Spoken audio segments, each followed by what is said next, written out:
And we are live. Good morning, everyone. Welcome to the February 7th work session of the East Hampton Town Board. Carol, would you please read the roll call? Councilmember Burke Gonzalez. Present. Councilmember Lease. Present. Councilmember Overby. Here. Councilmember Rogers. Present. Supervisor Van Scoyac. Present. Please join me in saying the Pledge of Allegiance. I pledge allegiance to the flag of the United States of America and to the republic for which it stands, one nation, under God, indivisible, with liberty and justice for all. Good morning. Today we have a public portion where any member of the public may address the board on any topic. We ask that you keep your comments to 3 minutes or less. That will be followed by bids presented by Jeannie Carrozza. We'll have the Long Island Greenway project presented by Tina Lagarin, and Avalon Park Draft Management Plan, Scott Wilson, David Lease. The Amagansett Plains Draft Management Plan, Scott Wilson and David Lease, and the ADU draft legislation amendments with John Jelnicki and Jeremy Sims. And then we'll have liaison reports, and we have resolutions to offer as well. Is there anyone who wishes to address the town board at this time? Yes, sir. If you'd please come to the podium and state your name for the record.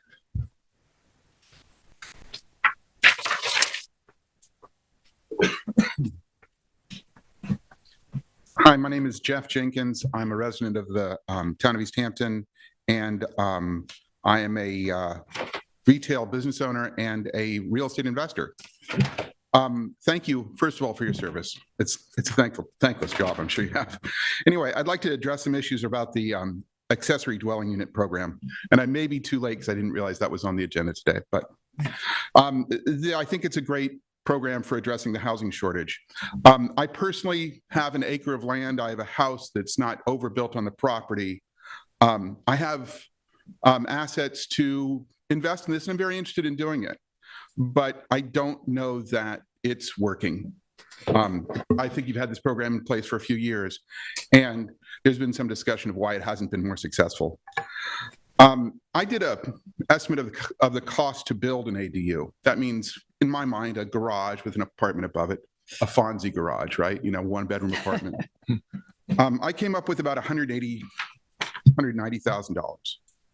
That's from slab to sewage to electric, garage doors, everything. Currently, the interest rate for a mortgage, and I did a 15-year mortgage because it would have to be an additional mortgage. It came at 7%. The monthly cost was $1,626.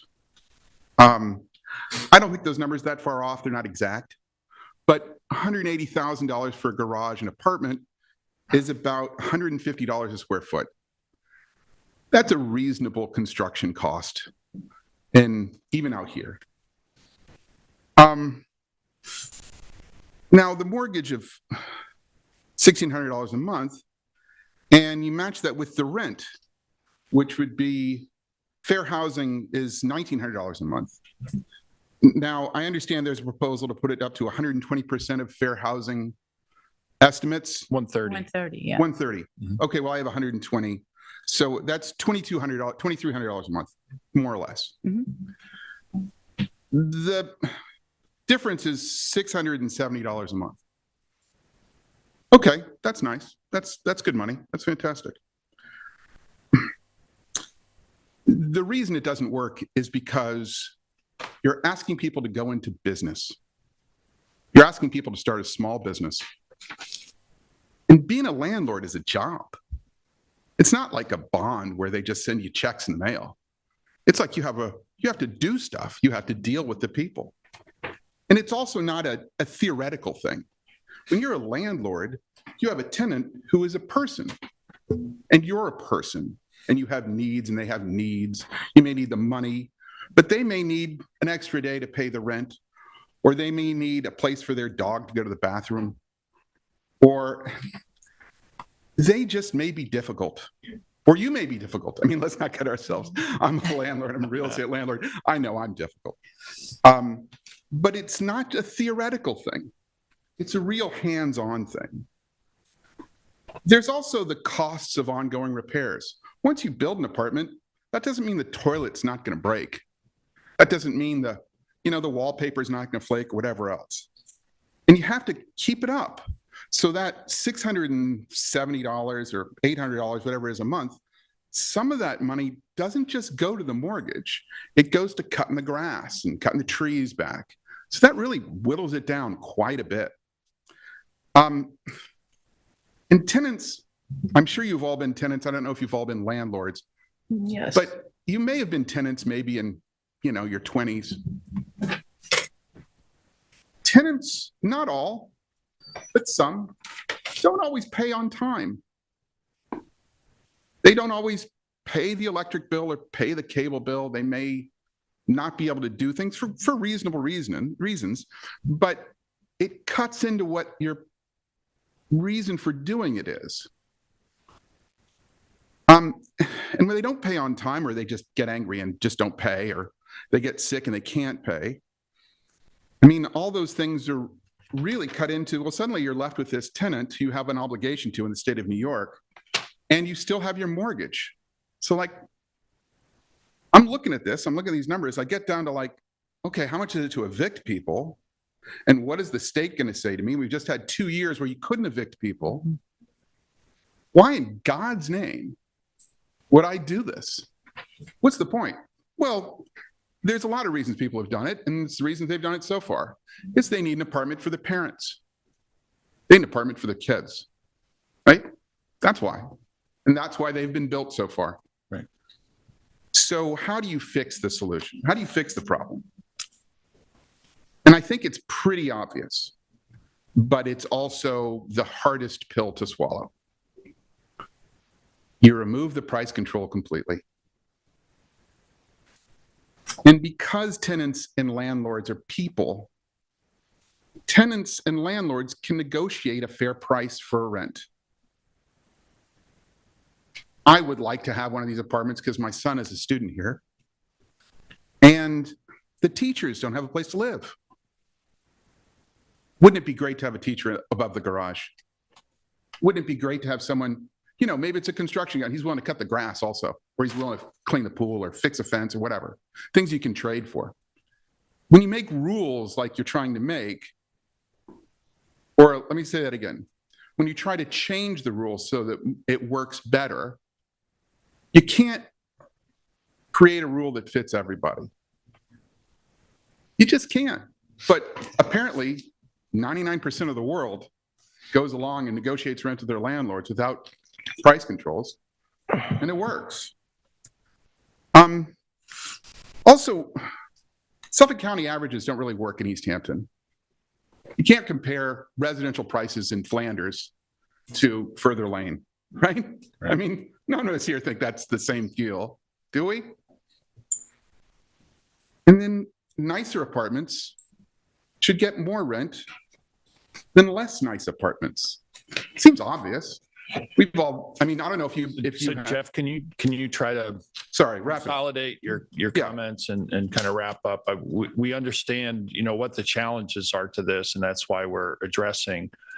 And to your point, we know that financially, one of the biggest obstacles has been the financial aspect, that there's really no incentive for somebody to do this unless it's for a family member. Okay, so I got three other solutions. Right. Number one, reduce lot sizes, something you've discussed. Number two, allow non-residence owners to build ADUs. And number three, have a 10-year end date for the program. So if you've been in it 10 years, suddenly all restrictions come off of it. You've just improved your property and it's done. You don't have to put any money into it. You don't have to do anything else.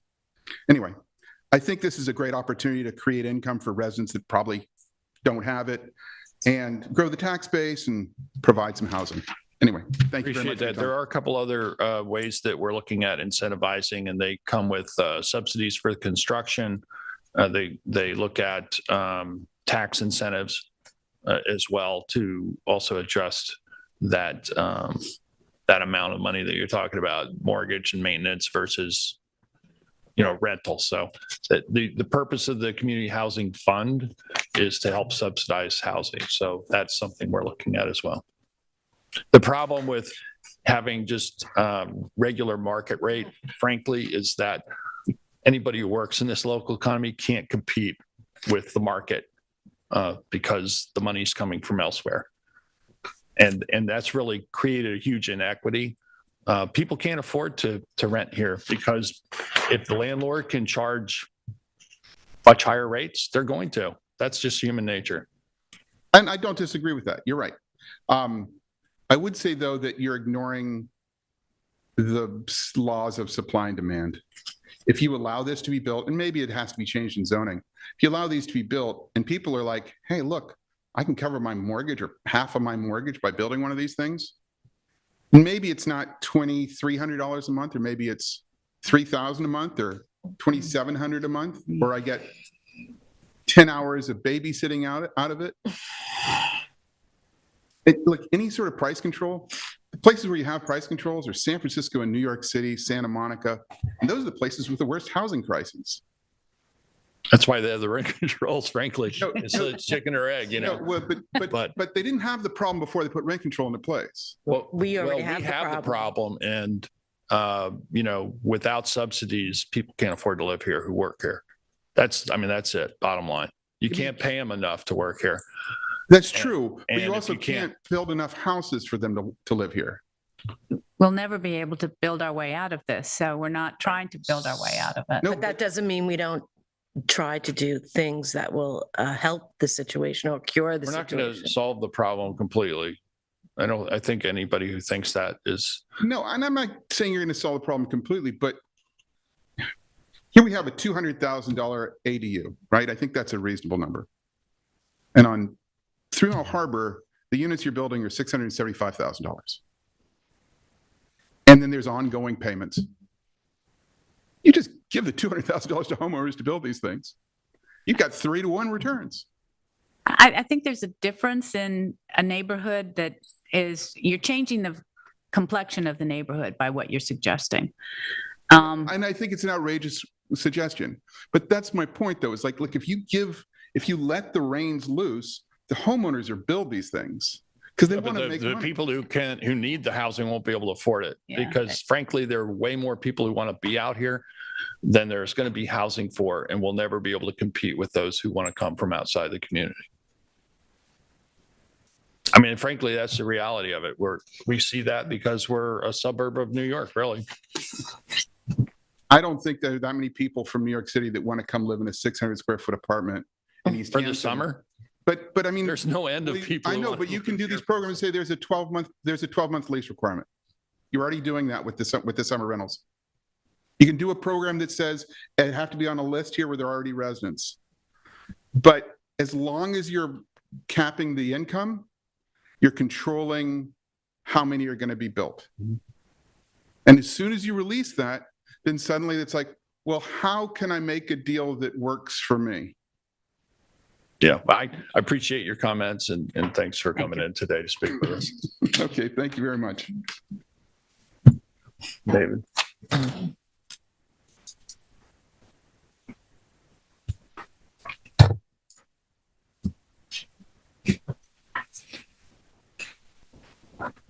Good morning, Supervisors, Town Council. I'm David Buda from the Springs. I have 3 items I'd like to briefly discuss with you this morning. And since I see that we have adopted a relaxation of the 3-minute rule, I will speak at a normal rate and not rush Always like myself. to see a new face. So we give a little deference. We give a little deference to those who've never addressed the board before. Number 1, Resolution 237 on today's agenda would approve the acquisition of a property located at 291 Girard Drive in the Springs for the sum of $1,975,000. The vacant parcel was described as being 1.2 acres in area. Before any of you vote for this resolution today, I would ask of you each to ask yourselves the following 2 questions. 1, have I carefully reviewed the appraisal and am I satisfied that the property is worth nearly $2 million? And 2, have I had an opportunity to review a survey of the subject property on which is delineated the existing wetlands, the required 150-foot wetland setback, and the areas of the 100-foot wide and approximately 500-foot long lot that are actually beach or water?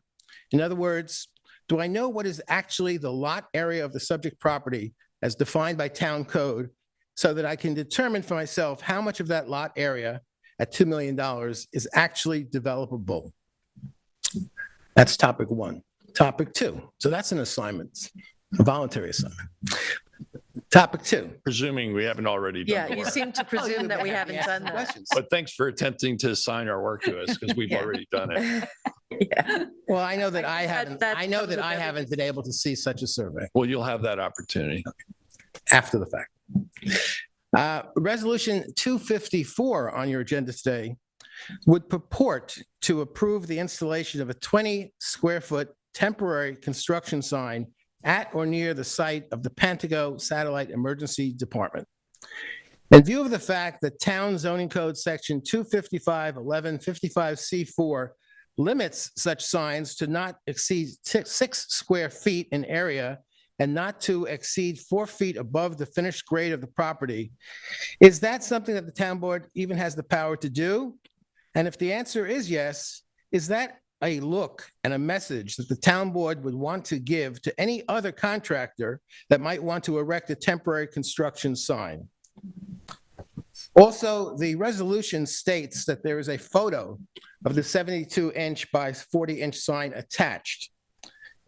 If relevant attachments such as photographs, contracts, agreements, maps, surveys, etc., that are explicitly or implicitly incorporated into a proposed town resolution are not actually published on the town website with the agenda, have you fully complied with the provisions of the New York State Open Meetings Law? I think not, and I know you could and should do better. Topic 3. The materials distributed for discussion as part of the work session agenda topic on accessory dwelling units is, in my opinion, fraught with problems. The town should spend little to no effort to increase the authorized number and size of affordable accessory apartments in single-family residentially zoned lots as small as 20,000 square feet. This is a wrong-headed attack on existing zoning and will do very little to help to actually solve the housing crisis, the real housing crisis that faces young members of the year-round workforce. I fully support all existing town efforts and future town efforts to construct subsidized, below-market rental apartment housing accommodations. But this push for more ADU will not meaningfully address the legitimate housing need and will backfire by reducing the quality of life of existing residents. Some of the proposed changes to be more carefully considered, need to be more carefully considered before being scheduled for a public hearing. I believe that $1,695 is the current HUD-determined fair market rent for a one-bedroom apartment for Nassau and Suffolk counties. The proposal being discussed would allow 130% of that value to be collected, or $2,200. That would be more than $26,000 in rent per year. The rental housing this community needs is far more modest than that. Affordable accessory apartments need to be limited to full-year residents with annual leases. Many residents do not want to support the needs of the summer resort businesses. We have to consider, for the future of the town of East Hampton, for the successful future of the town of East Hampton, what should be the reasonable limits to growth of this community? By seemingly emphasizing the need to satisfy the temporary workers' needs, I think that we are missing the point of where our focus should be. The existing zoning has a long and well-established history that needs to be respected. Some of the provisions of the proposal with respect to affordable accessory apartments, I think, are misdirected and would backfire to the detriment of the community. Thank you. Thank you, David. Is there anyone else who wishes to address the board at this time? Jason, do we have any callers on the line? Yes, we do, and I am unmuting the caller right now.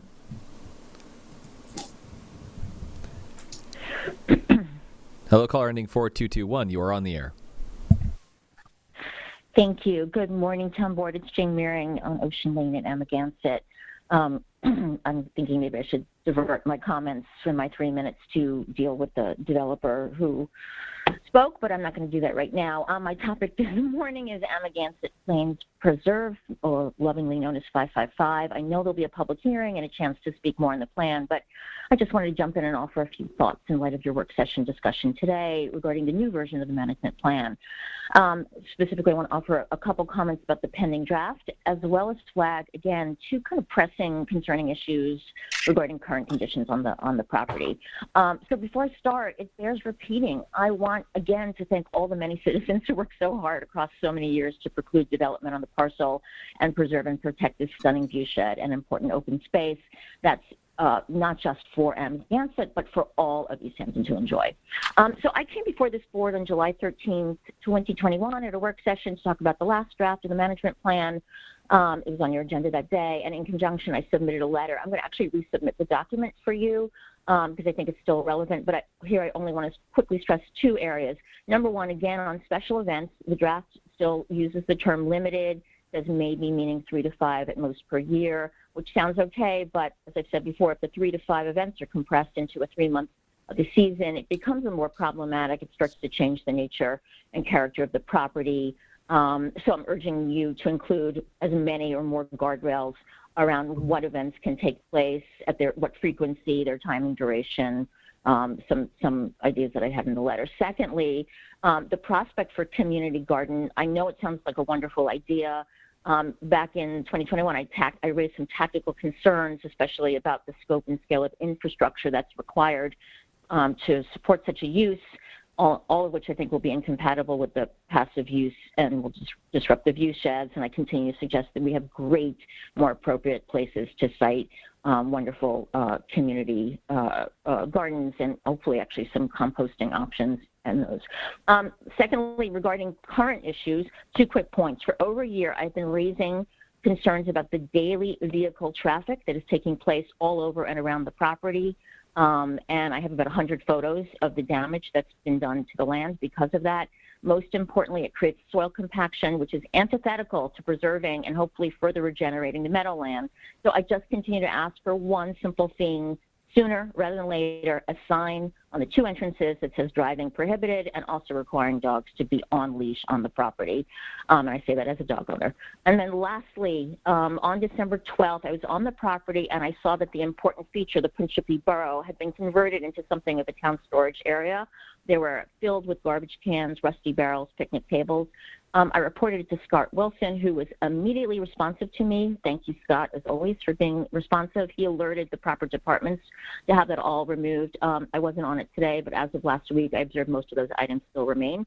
So I'd like to ask that they be removed and specific in the management plan to make sure the property cannot be used for storage items like those or storage of vehicles. So thank you very much. Thank you, Jane. Is there anyone else on the line, Jason? We have no other callers. Okay, we can move on then with our topics for today. We first up have Jeannie Carosa with some bids. Good morning, Jeannie. Got quite a few today. And most of these will be on for the I think the 16th meeting. Anyway, the first is acceptance of Maidstone IA sanitary system. G&M Earth Moving is the apparent low bidder in the amount of $296,000. Next is transfer station outdoor signs. This is part of a grant, and the apparent low bidder for that is Fisher Signs and Shirts. And the amount of that is $2,218. Next, Montauk Gateway Underground Utility Improvement. The apparent low bidder is New York Trenchless in the amount of $100,000. I have a few renewals. The annual traffic signal repair and maintenance contract, Hink Electrical Contractor is the subcontractor for that one.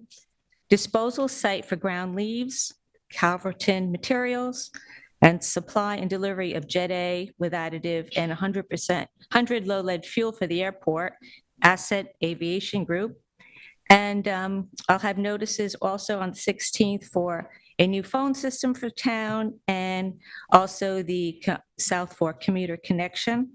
And lastly, we did a proposal for professional surveyor services for beach survey work. And Kim Shaw sent a recommendation over. She's not able to be here today, so I'll read that for our recommendation of the surveyor. We had 5 responses for this RFP, and the proposals range from $37,100 to $127,500 for the preparation of 19 surveys of private properties along the oceanfront in downtown Montauk. The surveys are required as part of the beach fill and replenishment project in Montauk that is planned under the Fire Island to Montauk Point FIMP project. TSPE, or Tri-State Planning Engineering, is the proposer that came in, and we are recommending at this time. And their price was $37,100, and they have agreed to send each completed survey as they complete them.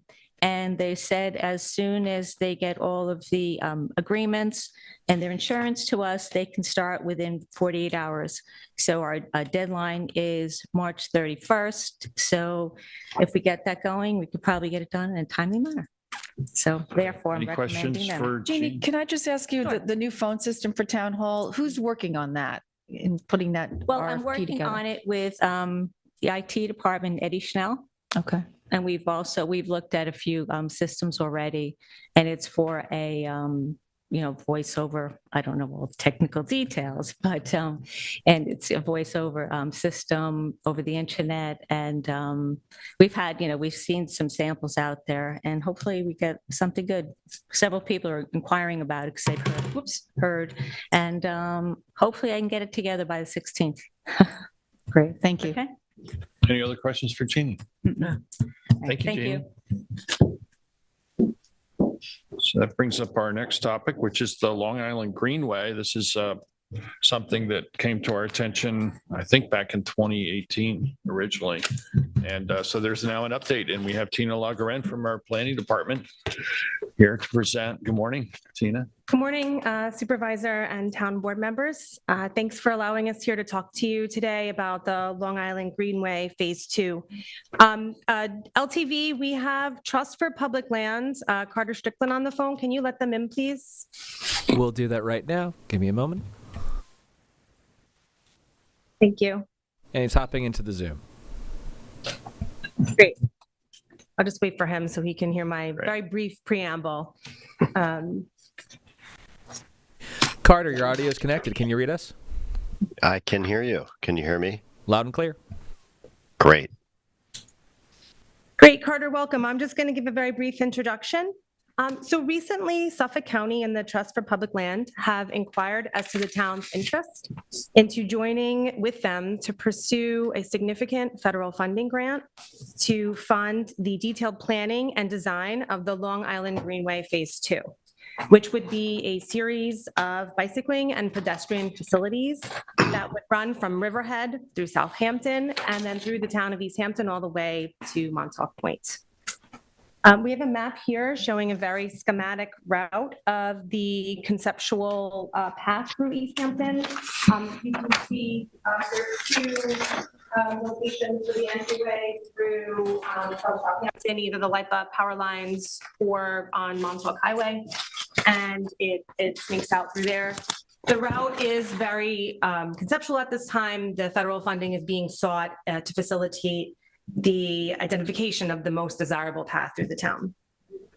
I want to introduce also that Andrew Drake is here from Land Management. Andrew has worked with Suffolk County and the Trust for Public Land over several years as a member of the committee that participated in the master planning for bicycle facilities that this plan here is very consistent with.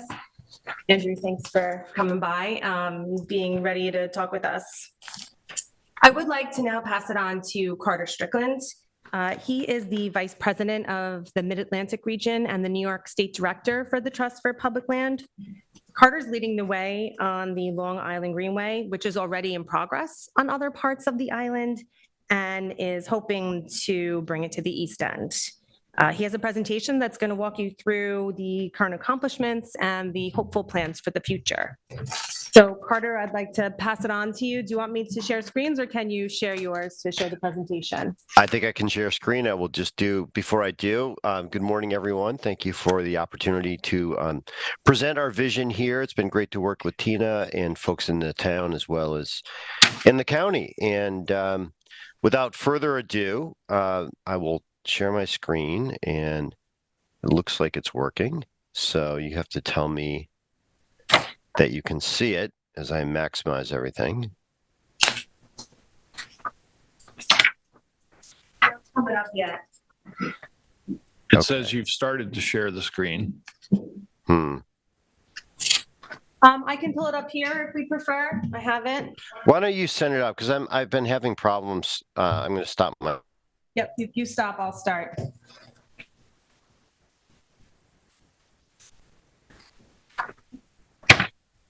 I'm back. I don't know. Something's happening with my Zoom. Over the last few weeks, I haven't been able to share documents. So Tina, if you're able to call it up, that would be better. It's coming. Thank you. Okay, I can see it. Thank you all, and thanks for flexing. So Long Island Greenway is, you can advance to the next slide, Tina. We just want to talk about it. Yeah, I guess next slide. This is a little bit filler. So just a little intro very quickly about TPL. We're a nonprofit that's been around actually 50 years nationally. We just had a 50th anniversary event, 44 years in New York State. And, I'm showing you this slide just to say that we have a very big presence downstate, and we're also a nonprofit that works hand in hand with city, state, county, even federal government sometimes, to get real projects done. So we're very focused on practicalities, getting projects built. We've protected 124,000 acres in the state and built, done design and construction oversight and built 246 playgrounds and parks. So we are, unlike a lot of nonprofits, maybe, very adept at building tangible projects. Next slide, please. So Empire State Trail, that's why we're here. You might remember former Governor Cuomo announced in 2017 and actually built in 3 years a pretty impressive project, which is the Empire State Trail. They were building on 400 miles of existing trail, largely along the Erie Canal. You can see there. Green is off-road, yellow is on-road. And they added in 3 years 350 miles of new trail, which is amazing. And the problem is, as we pointed out, and you can see circled in red, they left out, 8 million people that are on Long Island, if you include Brooklyn and Queens. So, it's a pretty big oversight. And with the state's blessing, to be honest, they, we launched at that time in late 2017, a planning study. You can go to the next slide. And, yeah, thanks. So this is a schematic we have of the overall plan that we have, developed at that time. Again, green off-road, yellow on-road. And this is looking at LIPA power lines, other sort of on-road rights of way. We laid this plan out, and, the potential is amazing. I mean, 175 miles from Manhattan to Montauk, 60% off-road, links together a lot of parks, provides access to a lot of train stations and bus routes, and it, really provides a viable alternative to car transportation. And you can see here that phase 1 section we started for maybe obvious reasons to hit both Nassau and Suffolk County. There's a 25-mile stretch that we have focused on immediately. So you go to the slide, Dina. Oh, we have a lot of supporters. Everybody from our U.S. senators who have given us money to the state parks commissioners, former commissioners, your assembly member, county executives, and on the right-hand side, a long list of folks from the business community, Long Island Association, Builders Institute, to, of course, a lot of the planning and other clubs. Next slide, please. This is what I wanted to get to. So yeah, the timeline here what we've been doing is we had a phase 1 study. We followed up with a more detailed feasibility study for phase 1, which is that 25-mile section. We've been doing field work, analysis, stakeholder meetings. The following year, we applied for and got a state grant through the REDC process. And we've since hired a NV5, well-known design firm, engineering firm that actually built the North Shore Rail Trail. That North Shore Rail Trail that Suffolk County has been working at for a while, mostly with federal money, by the way, so it's a good precedent in a number of ways, is now open. And between Port Jefferson and Wading River, it's very popular. And that was always, it's on LIPA power lines. That was always our kind of demonstration project or reality. NV5 did that. They were the best qualified. We hired them. And over the last few years, we've been working on conceptual design, and we got a second state grant in 2021, as you see here, to get us to 100% design. Just last year, we got a $2.5 million grant to provide the match for that state grant, which is a 50-50 grant.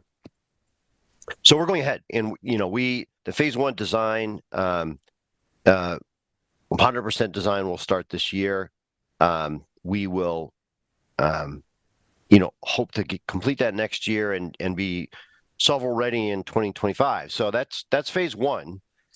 The part we're interested in talking about today is phase 2, and you can see here, we're just starting that now. So we're hoping in, this year and in this month to apply with Suffolk County for a raise grant for phase 2, and later on this year, we think a state grant for the matching portion, and then progress along the same way. We're kind of jumping directly to, our plan is to jump directly to final design, because so much planning has been done in the hike bike master plan, so that phase 2 and phase 1 are construction ready at the same time in 2025.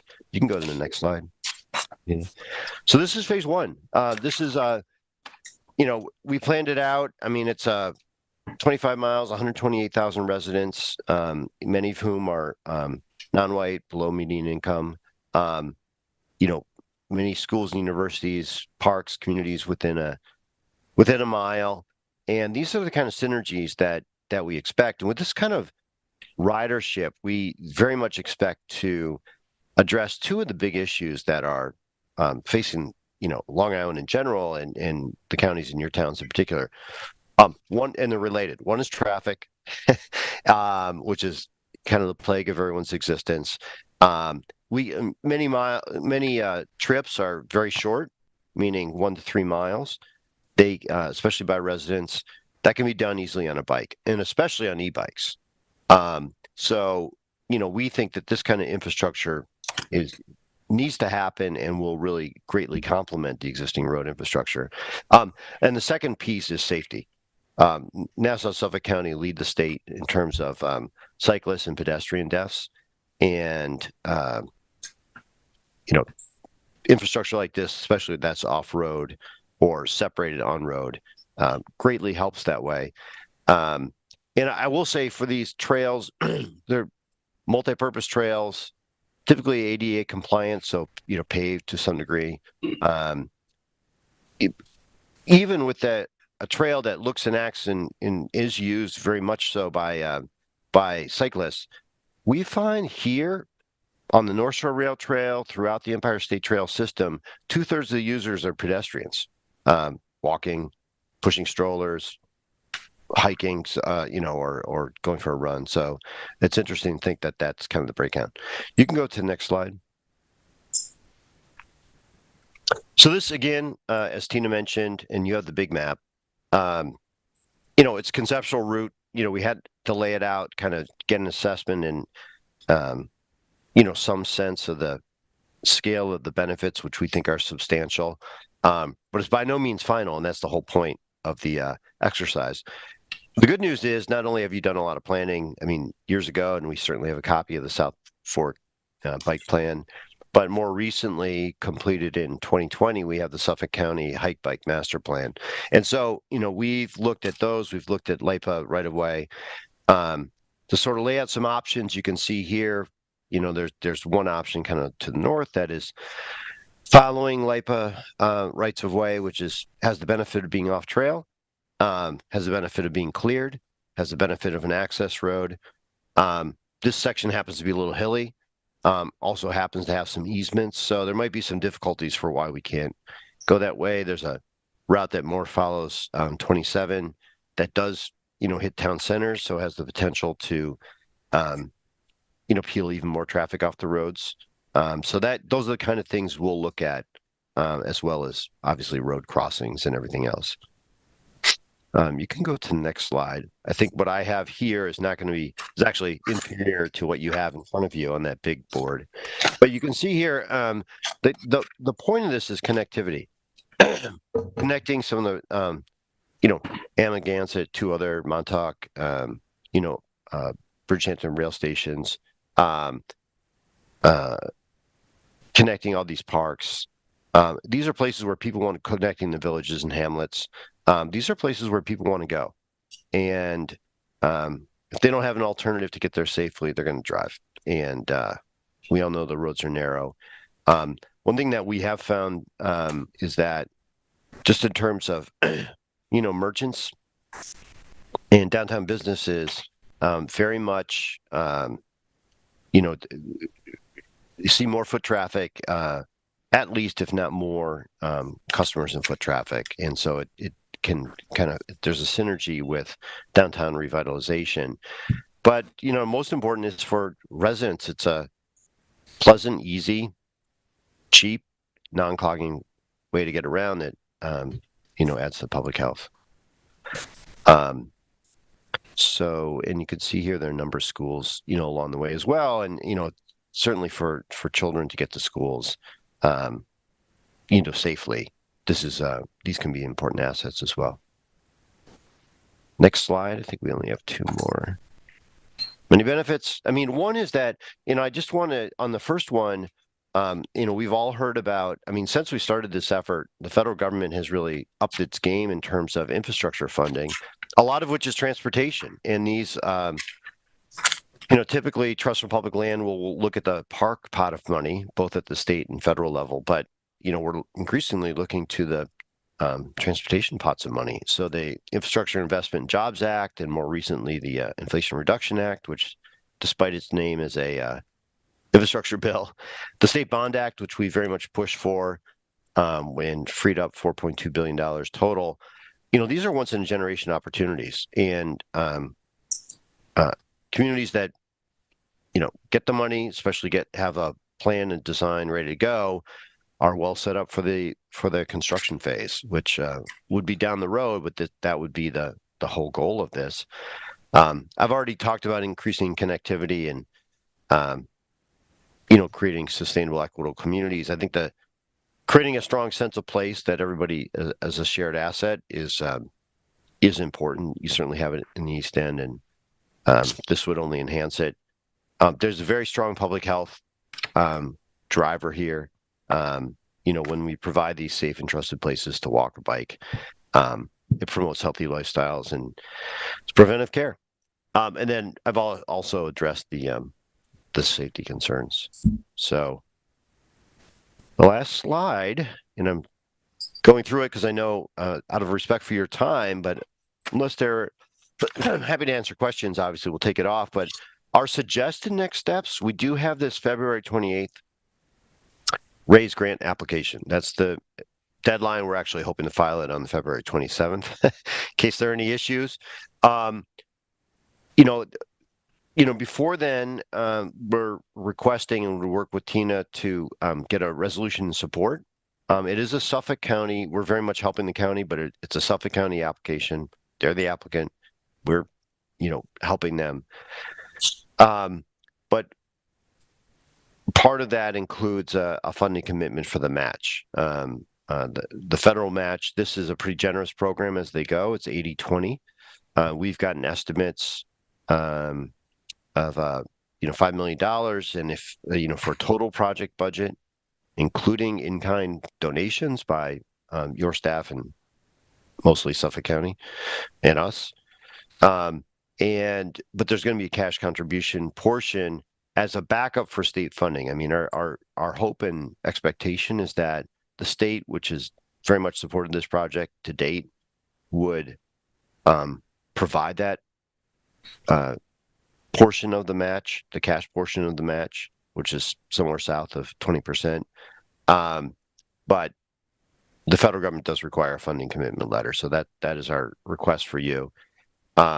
We know the state budget is being adopted on April 1st. I mean, there's opportunities to work with the state delegation to try to get a carve out for matching contribution funds. We'll hear by the end of June on this raise grant application, and that would give us time. I mean, we'll be working on it anyways, but that will give us time to modify the state REDC grant application. It has not been announced this year, but for the last decade or more, that REDC grant application round has always been the end of July.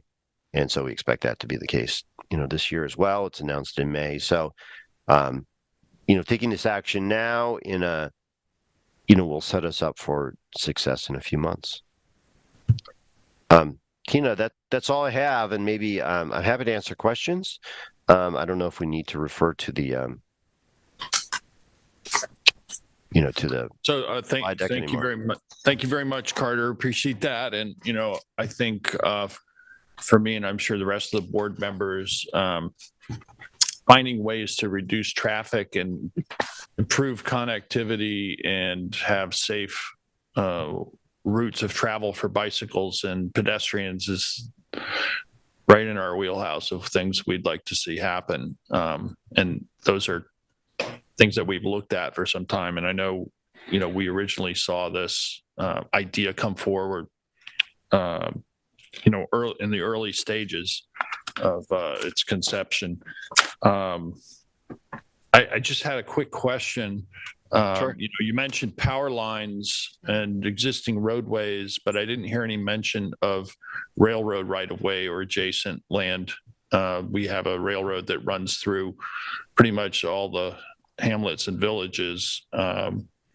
It's adjacent to a lot of state land. It's adjacent to a fair amount of town land. We've recently had the cable transport for offshore wind go about 2.5 miles along that corridor in Wayne-Scott. And so it's cleared. We've long had this concept of having bicycle paths along the railroad. Was there any consideration yet given to the railroad as a possible route?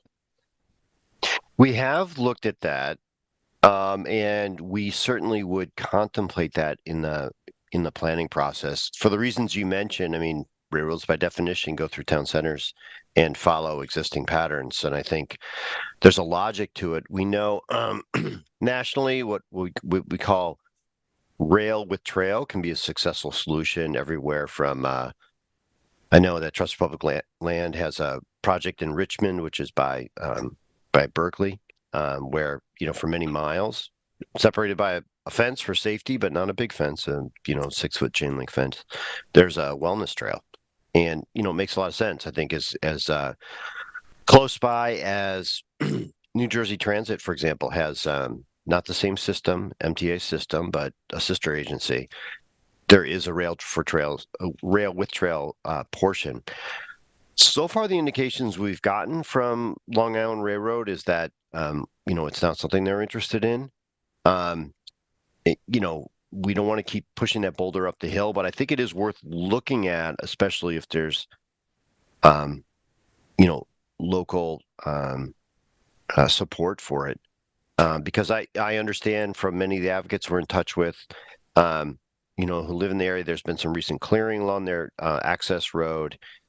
Whether or not they need that for side tracks now or in the future, is certainly, a question out there, but we're very well. I mean, what you really need, and you don't want it for the whole length, but you're looking at, if you have a 12-foot road surface for, lanes in each direction, plus some area for drainage, if you're able to carve out 15, 20 feet along a strip, it's very doable to put a trail there. So we'd like to look at all the options, especially those that make the most sense. But I think, the key is obviously hiring a firm that can go through, take the surveys, walk the routes. So we can walk the routes, but having engineers and surveyors who can really document it, and have those discussions is what we need to do to advance the conversation.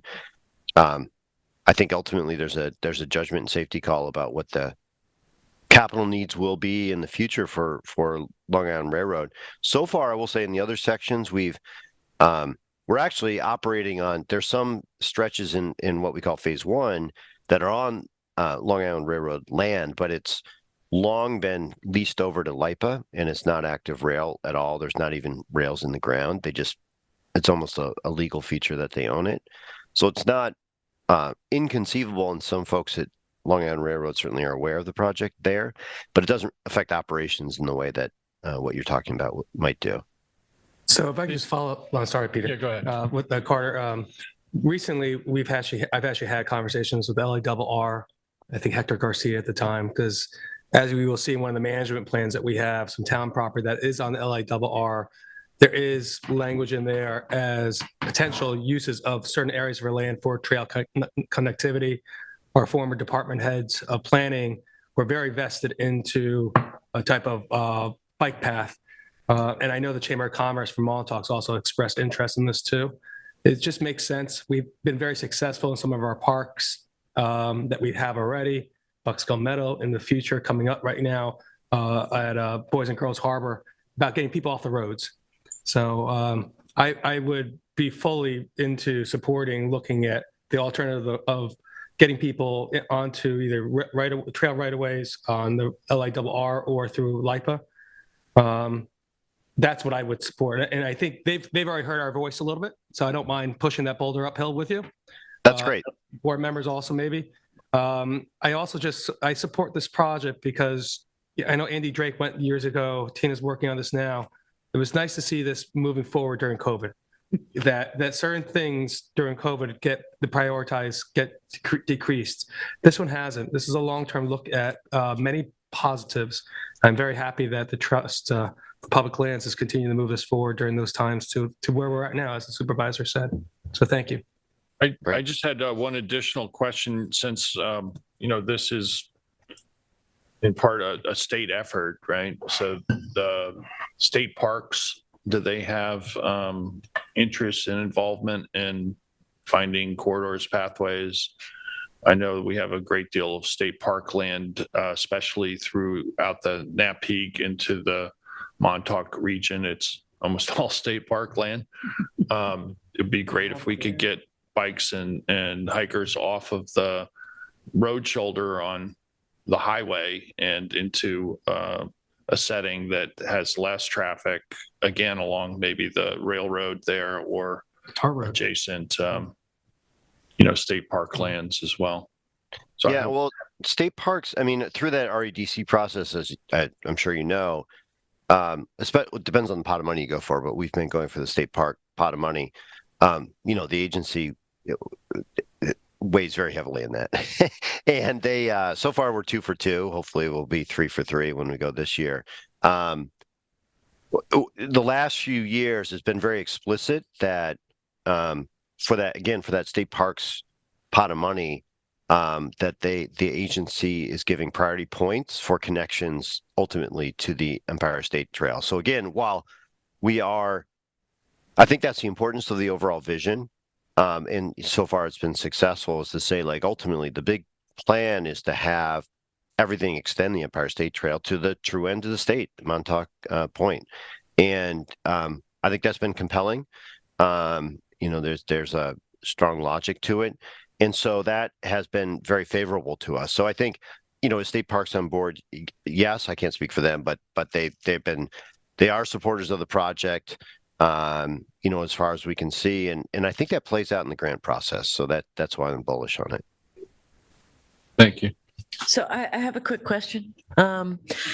In terms of talking about alternatives, and if they're possible, that's great. But for me, I'd like to see a little bit more detail, what it looks like if it's not off-road, if it's on-road, what the lane looks like? Is it two-way? And just, I know you've done the phase one work. I could just see some visuals on if it's not off the main road, what it looks like.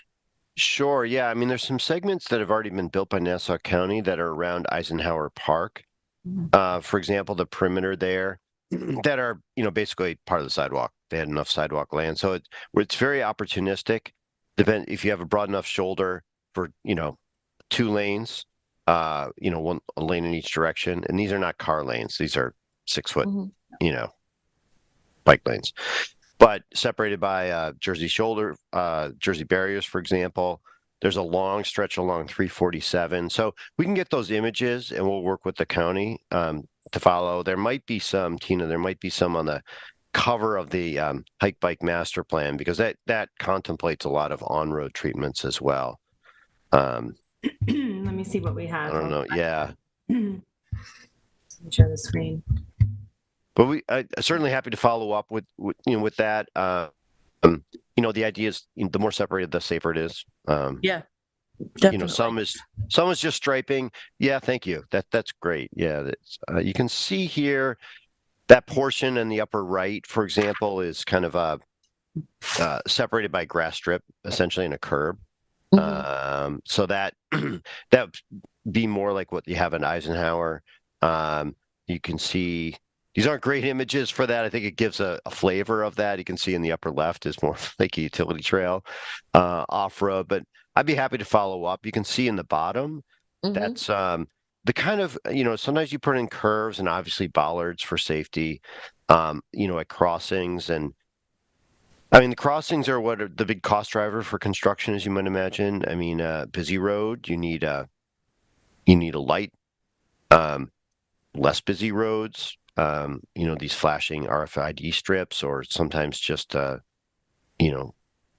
yield sign. So it's really site specific. It's hard to say in the abstract, what it looks like.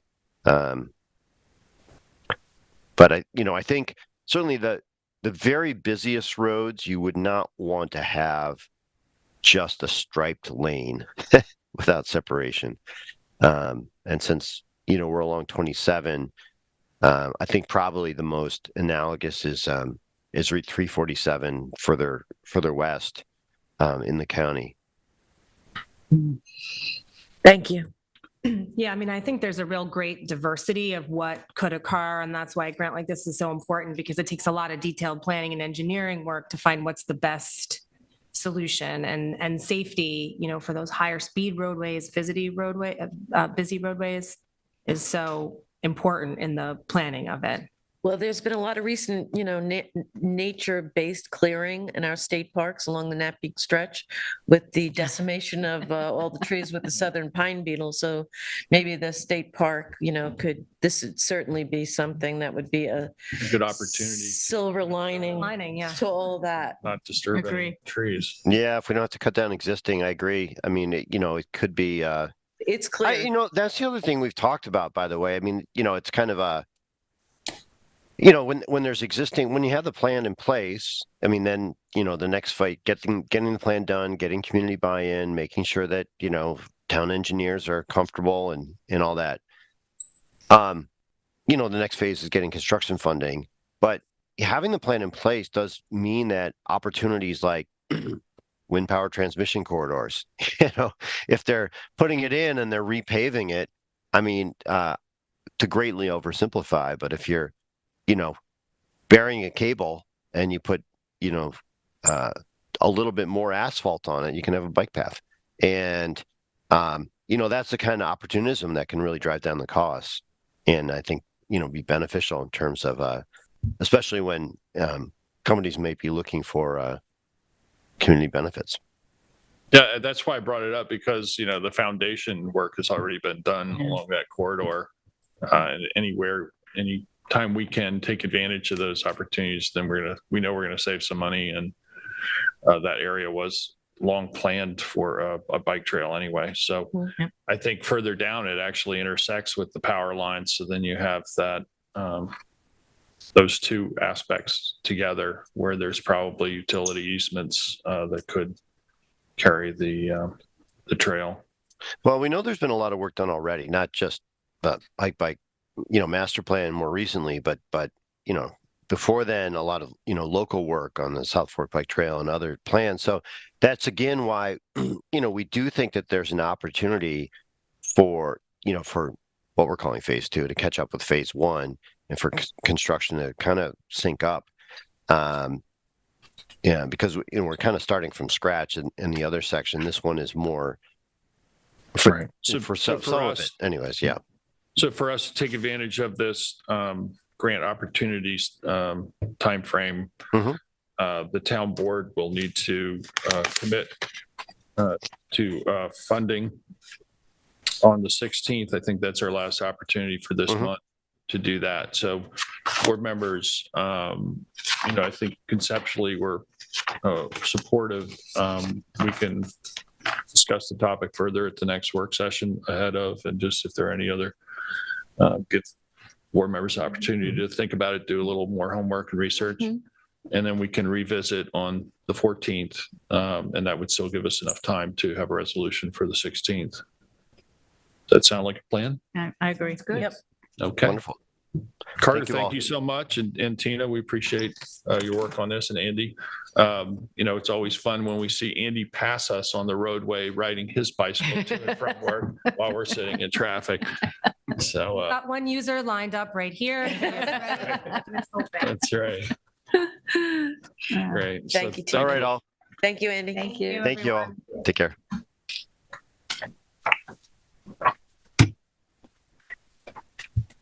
And that brings us up to the next topic for today, which is the Avalon Park Draft Management Plan. And we have Scott Wilson here with us. And I know, David, you've been working on this as the Nature Preserve Liaison, Nature Committee.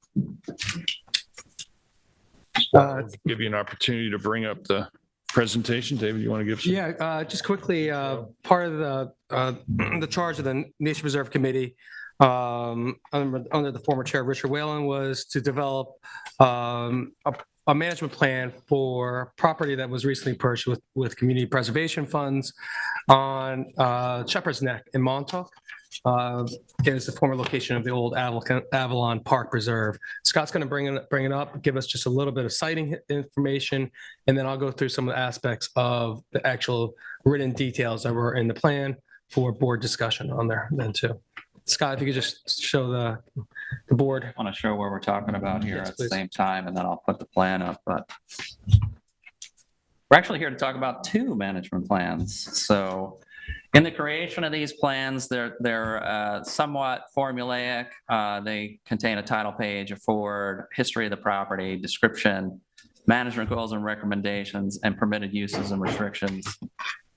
Each plan also contains supporting documents such as photos, a deed, the resolution to acquire, surveys, et cetera, et cetera. The information becomes valuable guide for future management of the property, particularly for our department who winds up managing these. And the primary concepts, the plans, the intentions are found in the management goals and recommendations sections, which is what I want to pretty much concentrate on. The first one here is Avalon. You can see it sort of sticks out as a peninsula into Fort Pond. It's located off of Second House Road and the Loop, which is this area here. Let me just bring the master plan back up. And the proximity is to Second House also, which the town owns. Right, that was that other green space. I wish I could toggle back and forth. Fort Pond House. I The apologize. other You're green right, Fort Pond House. Yeah. So you got me. Carol Morrison Park over there. So the draft plan was actually submitted to the town board for review and adoption by the Nature Preserve Committee, who actually created this plan on November 14th, 2022. On that aerial, I was going to point out Carol Morrison Park. The property was actually formerly the Avalon Lakefront Resort, but the town subsequently cleared and restored that parcel to green space in October of 2021. The plan contemplates the creation of a walking path for access for the community to the pond, which may be used for small craft launching or fishing, They're even contemplating some hunting on there, waterfowl. As for recreation, the plan only contemplates passive recreation that may include sort of a mowed grass loop trail around the parcel, parking to be located head-in, gravel or stone parking on the northeast side of the loop for up to 4 cars. Other than emergency needs, no vehicular access will be allowed on the property. And on all management plans, the more human use that is contemplated, the more detail that may be necessary in a given plan. But with the passive nature of this particular management plan, the plan is relatively short. There are a few recommended restrictions of note that I would point out that include no picnic tables, no benches, no art or sculptures, and no camping permitted. I know, Councilman Lees, you actually helped in the creation of this plan and sat in on our planning sessions. Sure. You want to highlight some aspect of this? I do. So this was a very nice discussion between the Nature Preserve Committee at the time, specifically the property which slopes down to Fort Pond actually is undulating. There was multiple structures on the property, as you know, when we purchased it that were being used. There's glacial erratics on the property. The Nature Preserve Committee did actually a site visit on there just to walk the property to see how could this be used as a very passive use. There is a little bit of a shoreline on the property. I don't know if it was groined at one point or such, but it's a nice little place to passively maybe go to fish if you wanted to in the area. There is enough of an area for a very passive mowed grass, 4-foot wide walking trail that would give you a small loop, but still someplace passively in that area as a small little pocket park also. The Nature Preserve Committee, as you'll see in the management goals and recommendations on it, they wanted access to the pond, which we have there, but at the same time, not over emphasizing any clearing, any vegetation clearing, anything to that effect, making sure there was a great environmental buffer to the pond for which this property was purchased. The walking path, again, would be a mowed walking path. One thing about the recreation aspect of it is to not make it active, but you could bring a kayak down there and launch a kayak from there if you wanted to carry it in yourself on there then too. It is a nice little spot to be able to do so or to go fish on there. They were talking about, since many of our locations in which CPF purchased the properties and the structures are removed, is a mowing of certain areas of the grasslands once a year as needed, just to preserve a lot of the native seed bank that might be in there. And potential native invasive species removals as years go on. In this area, there's not much, but a lot of times they might grow in the future. No picnic tables in the area was discussed. They were trying to discourage overuse, and we didn't want it to have any. We wanted to minimize likely trash or litter, so that's why it would be restricted and carry in, carry out, I think is terminology we like to use there. Not overly sign the property either. We would allow benches in locations that the town would allow for, which is on the top of the hill overlooking Fort Pond. And the parking area was going to be suited very simply, an area near one of the telephone poles, in which it wouldn't produce any type of runoff or excessive or even added clearing to it. So it's a very neat spot. I recommend anyone going out there, particularly now when the ticks are low. If the mowed path gets in there, then too, it's a nice place for individuals in the neighborhood area to walk to and to enjoy themselves. I would actually, the only thing on there I would put on there, I think it would be more appropriate to make sure that it's small enough that dogs stay leashed in the area. That might be more of a policy on there, leashed or controlled. But overall, it's a very typical management plan that we've seen on many of our other properties, particularly fronting water in the town. And so, board members have any questions or comments about the proposed plan? No, I think dogs on a leash is a good addition for this location. for Yeah. this location, yeah. Yeah. So I have a couple of comments that I've written. So under recreation on page 7, you talk about hunting with one waterfront blind permitted. So how does that work? So it's not trustee approved, it's town approved, and they'll go through, I believe it's through does land management put the blinds out there, or is that through Marine Patrol? Well, I would call Marine Patrol. Marine Patrol, yeah. But So Marine Patrol permits it, installs it? How does, Doesn't get installed, permits it. permits In a it? location there then too. They have to be a certain, any type of hunting has to be a certain distance away, or is it clerk's office also gets onto Blind permits. blind right? permits. Are they of a For certain town size? property.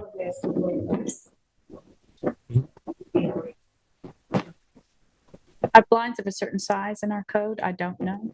I don't believe so. I know it's traditionally used in that area. Yep. In that area of the pond for duck hunting in the past, and it was So would this be a water-based blind or a shore-based blind? water-based. I don't know. Yeah, I wouldn't. Right. So we could put that in there? To be It clear, says but waterfront blind, one. I think you have to be clear waterfront that it's blind Permitted. in the water, not on Uh-huh. land. So we can adjust that. That would be in recreation under page 7. Yep. So just as an FYI on duck blinds out there, there's been some issues with duck blinds being left and not, removed on time. It's not apropos to this, but we should probably take another look at that, regulations for duck blinds to Mhm. make sure that we know they're well marked on whose permit it is. That's another They're issue. supposed to have the owner's tag on the blind and the insider information on the blind.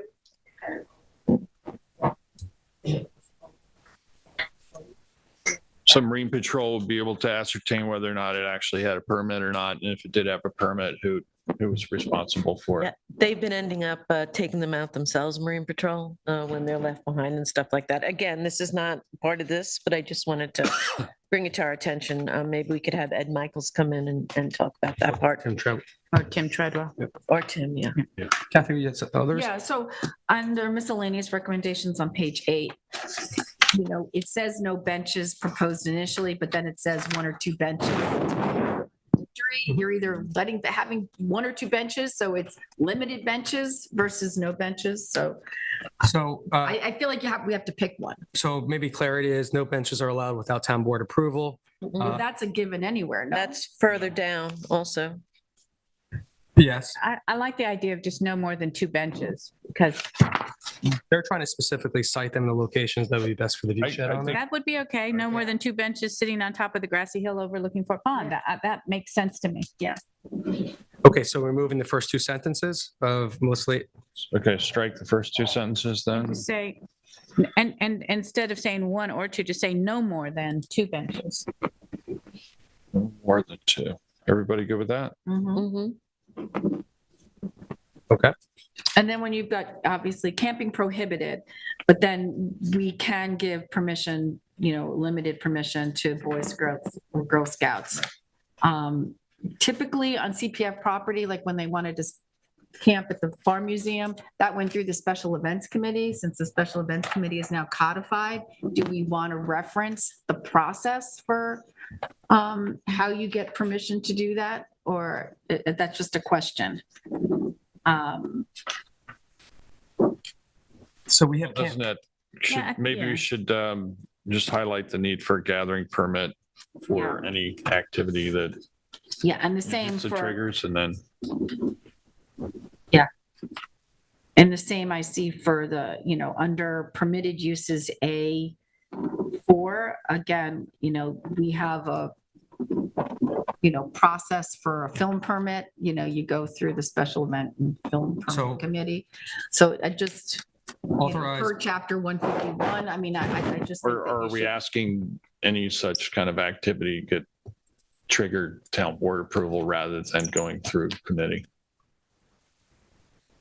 I mean, what was the intent there, Dave, in terms of, just to make sure that there's oversight. because there are certain, okay, because Major- there are certain cases where, the committee can't grant approval that requires town board approval I think it to was do certain things, so. making sure that there was oversight and that's within the allowances of the code, even though the code changes at times. So what's the language on there to make sure that this management plan doesn't have to be adopted or changes in the future, specifically if the special event Maybe permitting. you should highlight need to go through the, gathering permit, special events permit process.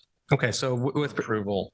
permission granted by Or, town special event process. yeah, And or town per board. chapter 150, I don't know, John, do you? But then do we vote we on those cite special the- events as Well, it well. We do Depends for on- CPF property. Yeah, That's on gonna, C- that's yeah. gonna go into the new. Right. So we go, but the step process is special event committee and then And then town board. town board on CPF properties. Right. So what chapter is special events? 151. So how about by permission granted by Town Code Chapter 151?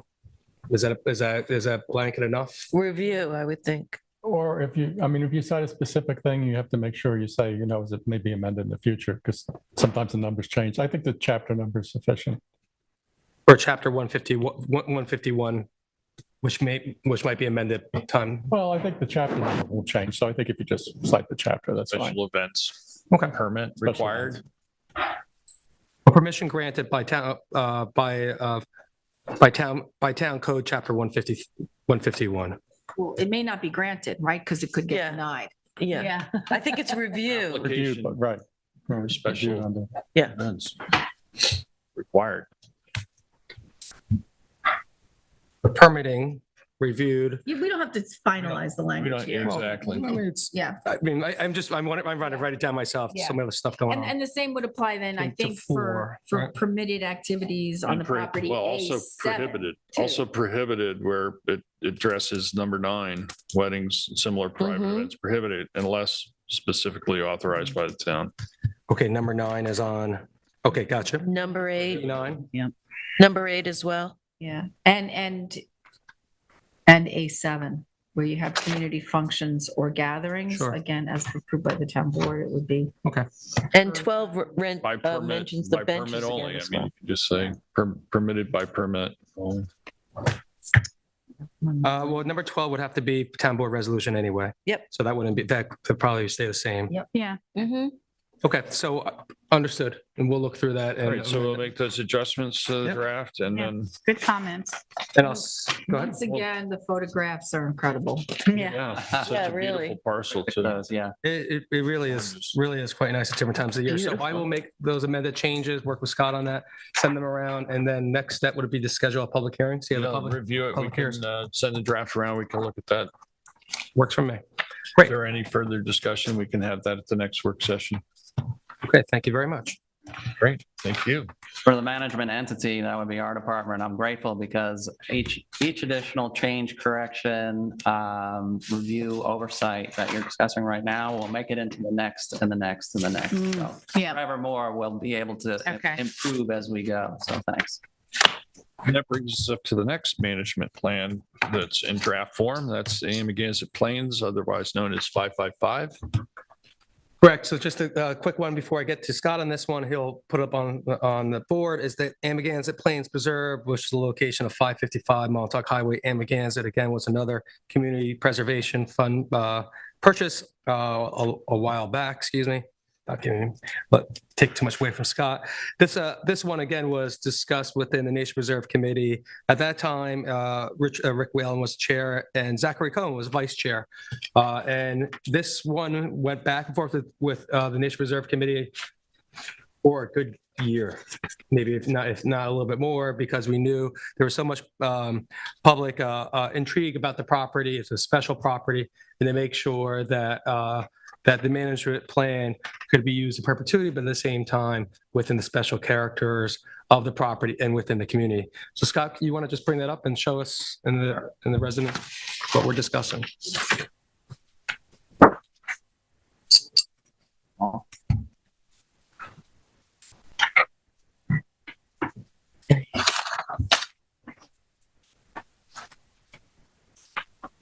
You don't want to run through a little bit? And Also, a la Rick, these photos. So most residents actually are like and familiar with this property. It's gone by several different names over the years. Principe, Putnam, 555, and now Amagansett Plains. And as you might guess, the history section of this plan is a bit more robust, discussing high-density housing between 1977 and 2013. Rick Whalen has a good grasp of all things historic in our town, and as the primary offerer, put that on display in this document. I'm not going to highlight that because the crux of most management plans is found within the management goals and recommendations section. For example, the management goals for Amagansett Plains include passive recreation, Excuse me.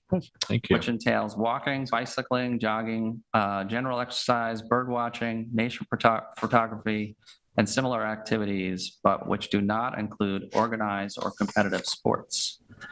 The plan includes an ADA multi-use path with a loop that includes a portion of the old driveway, parking in the northwest corner of the property, and some active recreation uses at the bottom of Principe Barrow. I think that was a term from Rick too. The plan also allows for event space along the front of the property, similar to what we've done in the past with the library and Soldier Ride. Community garden area and emergency helicopter landing space. This is actually a very well thought out plan. It's a well-written document. It has been adopted by the Nature Preserve Committee. This is technically their document that they're asking the town board to move forward with at a public hearing. There's also a conceptual plan in the appendices section that provides a great overview of the proposal, plans, and intentions. Pictures worth 1,000 words, and I'll scoot down there. I didn't get Please be aware that most plans, including this one, provide recommendations for uses and locations. For example, while this plan contemplates parking and emergency helicopter landing areas in specific locations, the plan allows for use. It does not mandate exact locations, exact layouts, number of parking spaces. The plan is a guidance document, but we'll still work with the planning department for specific details for things like that. So you made it specific in the previous one regarding park benches. Often we allow for a use and then leave it subject to the town board to determine, is it 1, is it 2, is it 3, and so on. So this plan is similar in that regard. It gives you a lot of latitude to include certain things. It's not just because they contemplate including a multi-use path, it doesn't require you to actually install that multi-use path. That's at the discretion of the board. So just Scott, I don't think some of these appendices were sent to the board members. It's in here. Is it? Yeah. Did I not? I didn't get it. I don't get have it that online one. either. Oh, so, yeah. I might have missed If you it. didn't get it, I'll be sure to send it to you. No, as soon it was, as I it get was in the document. You Sorry. may have only just printed out the verbiage and not all the. I don't know if it's Stuff in it was the back. online, so we'll just make sure that's online. Scott, can you just blow that up for the board members so we just have a thorough discussion?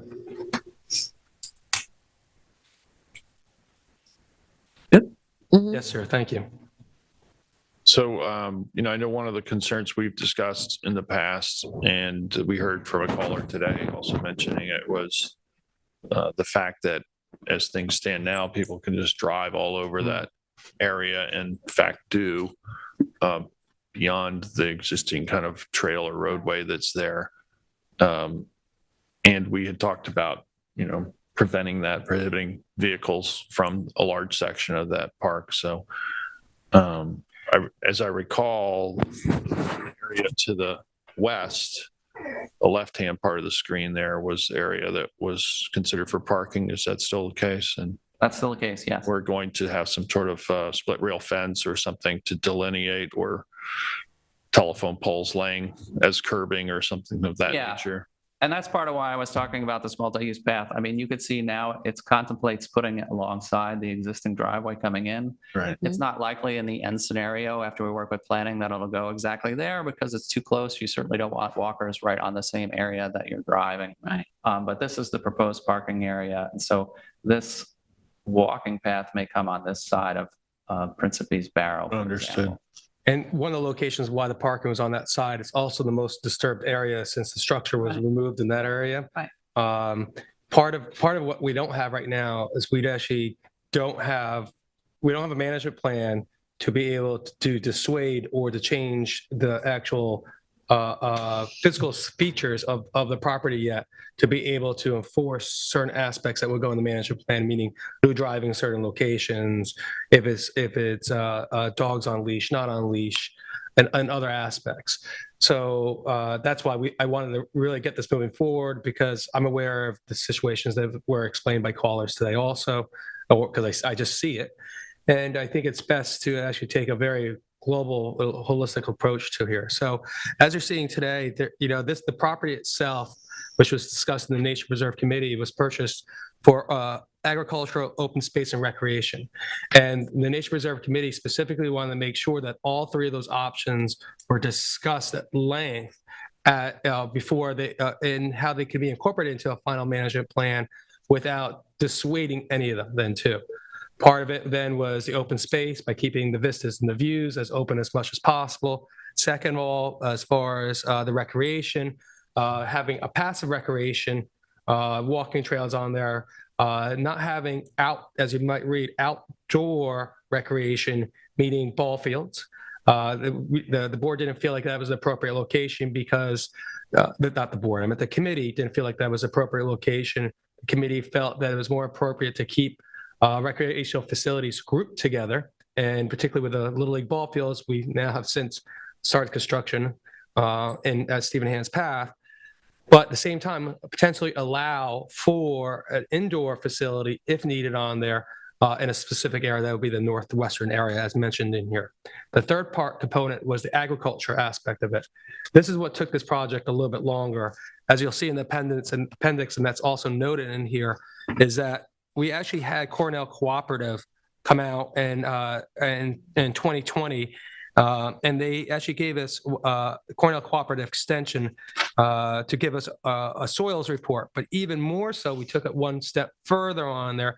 We actually took soil borings of the property also in 2020 in different sections to confirm the earlier analysis.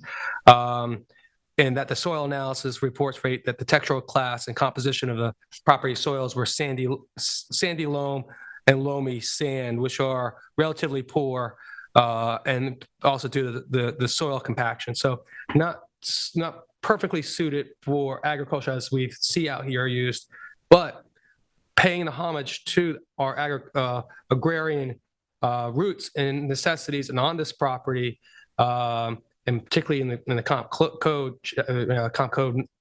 goal 6, is to allow for a potential community gardening on here. Now, as Scott mentioned earlier, it's a potential one. Just because it's in this plan doesn't mean it will all be enacted, but for the board to discuss it and to give an allowance for it if they want to at a later time, which we'll give more discussion on there.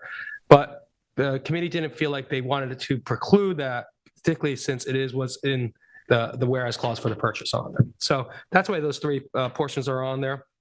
If you don't mind, maybe we'll just go through some of Scott, you okay with me moving forward on this? Yes, of course. Okay.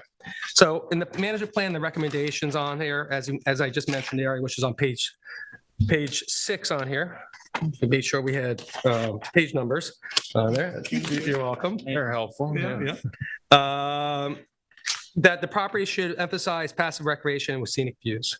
Passive recreation, as we've seen very successful and installed at other locations, would be an ADA multi-use, a walking path.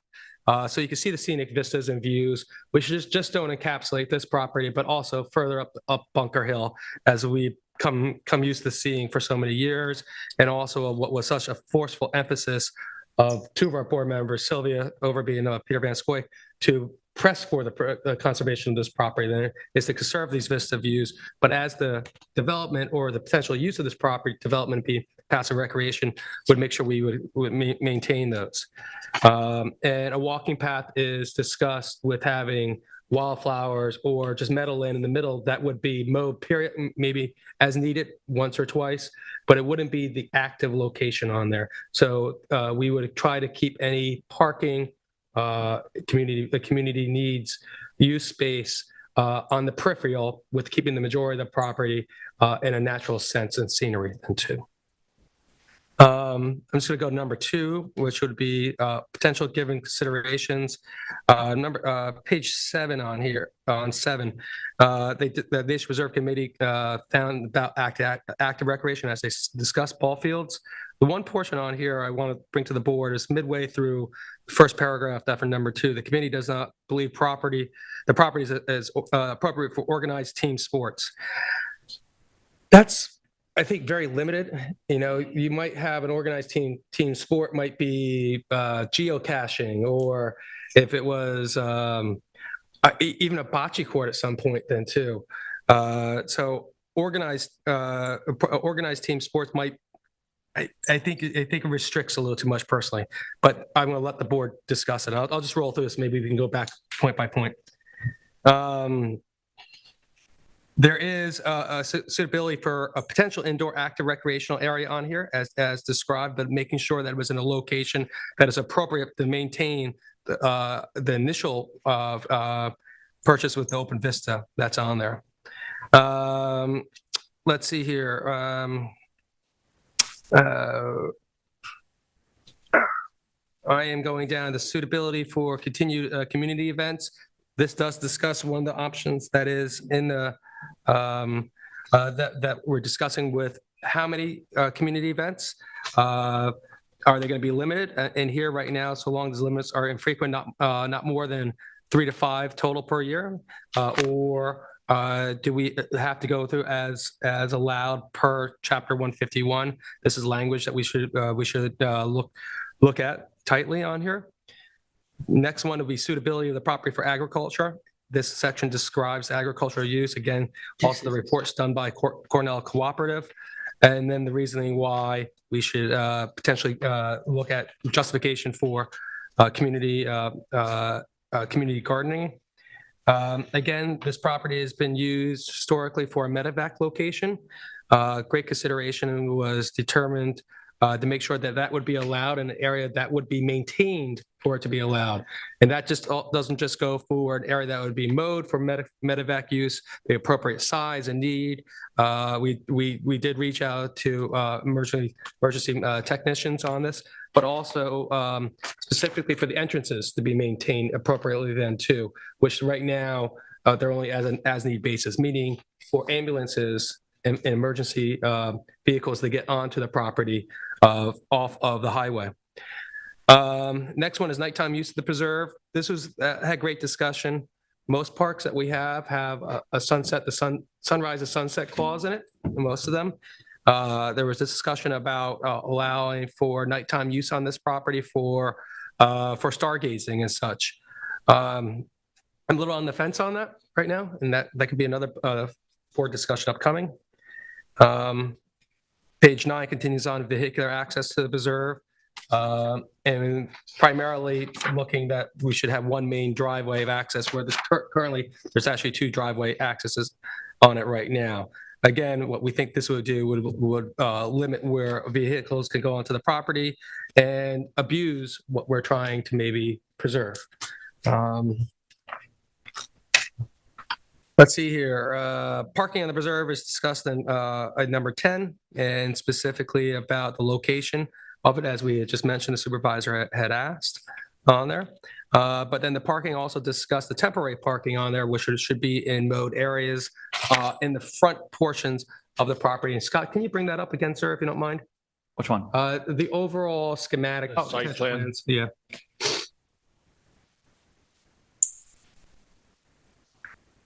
And that would be in those areas in the front, which are shaded like sort of orange on there. Mm-hmm. You'll see the alternative place, but that's the area that will also be used for medevac area. Currently, besides the John Day Jackson Memorial Mile of Trees. Yes, correct. That is a question I want to ask of Mr. Hugh King. Mr. John Day Jackson is. You know it? I know it. I know it only because of the Amagansett Village Improvements, the AVIS. Oh, all right. So those trees were donated, as well as those 2 tennis courts at the end of Atlantic Avenue by Mr. Jackson. And I don't know the time frame. Yeah, but all right. That's great. I've always wondered that. John Jackson Memorial Mile. Yeah. So behind those beautiful trees on this property, there is a fencing on there. There's also fencing, I believe, that goes up Mile Hill Road, and it was discussed about keeping that fencing in place there because of the scenic nature of it, but also if this is a location in which youth and children might start going to, it corrals them in a way then too. I can understand that as children. I have fencing on my property, not necessarily to keep people out, but to keep my kids in. Let's see here. Multi-user paths were also discussed in there to make sure that they're ADA accessible on there, trying to use some of the old pathways that might be there for their old road beds. And let's see here. So part of the portion on here on the second paragraph on page 11 is what we were just discussing earlier. The possibility exists to connect eastward and westwards with a bicycle path that would parallel the Long Island Railroad. The positioning of the multi-user path should be such that it doesn't inhibit and foreclose a future bike path. So the committee did discuss this as we have as a township for numerous years then too. Yep. So the timing of it could have been a little bit better. And pretty much it talks about permitted uses.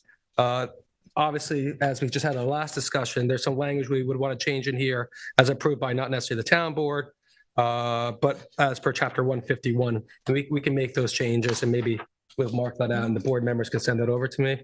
Again, this is our second blush sometimes at this, but we think it's appropriate to move these ahead in a timely fashion now. And also just to sort of get it off the plate then too. So that's my overall, and any questions, concerns, I look forward to discussing it.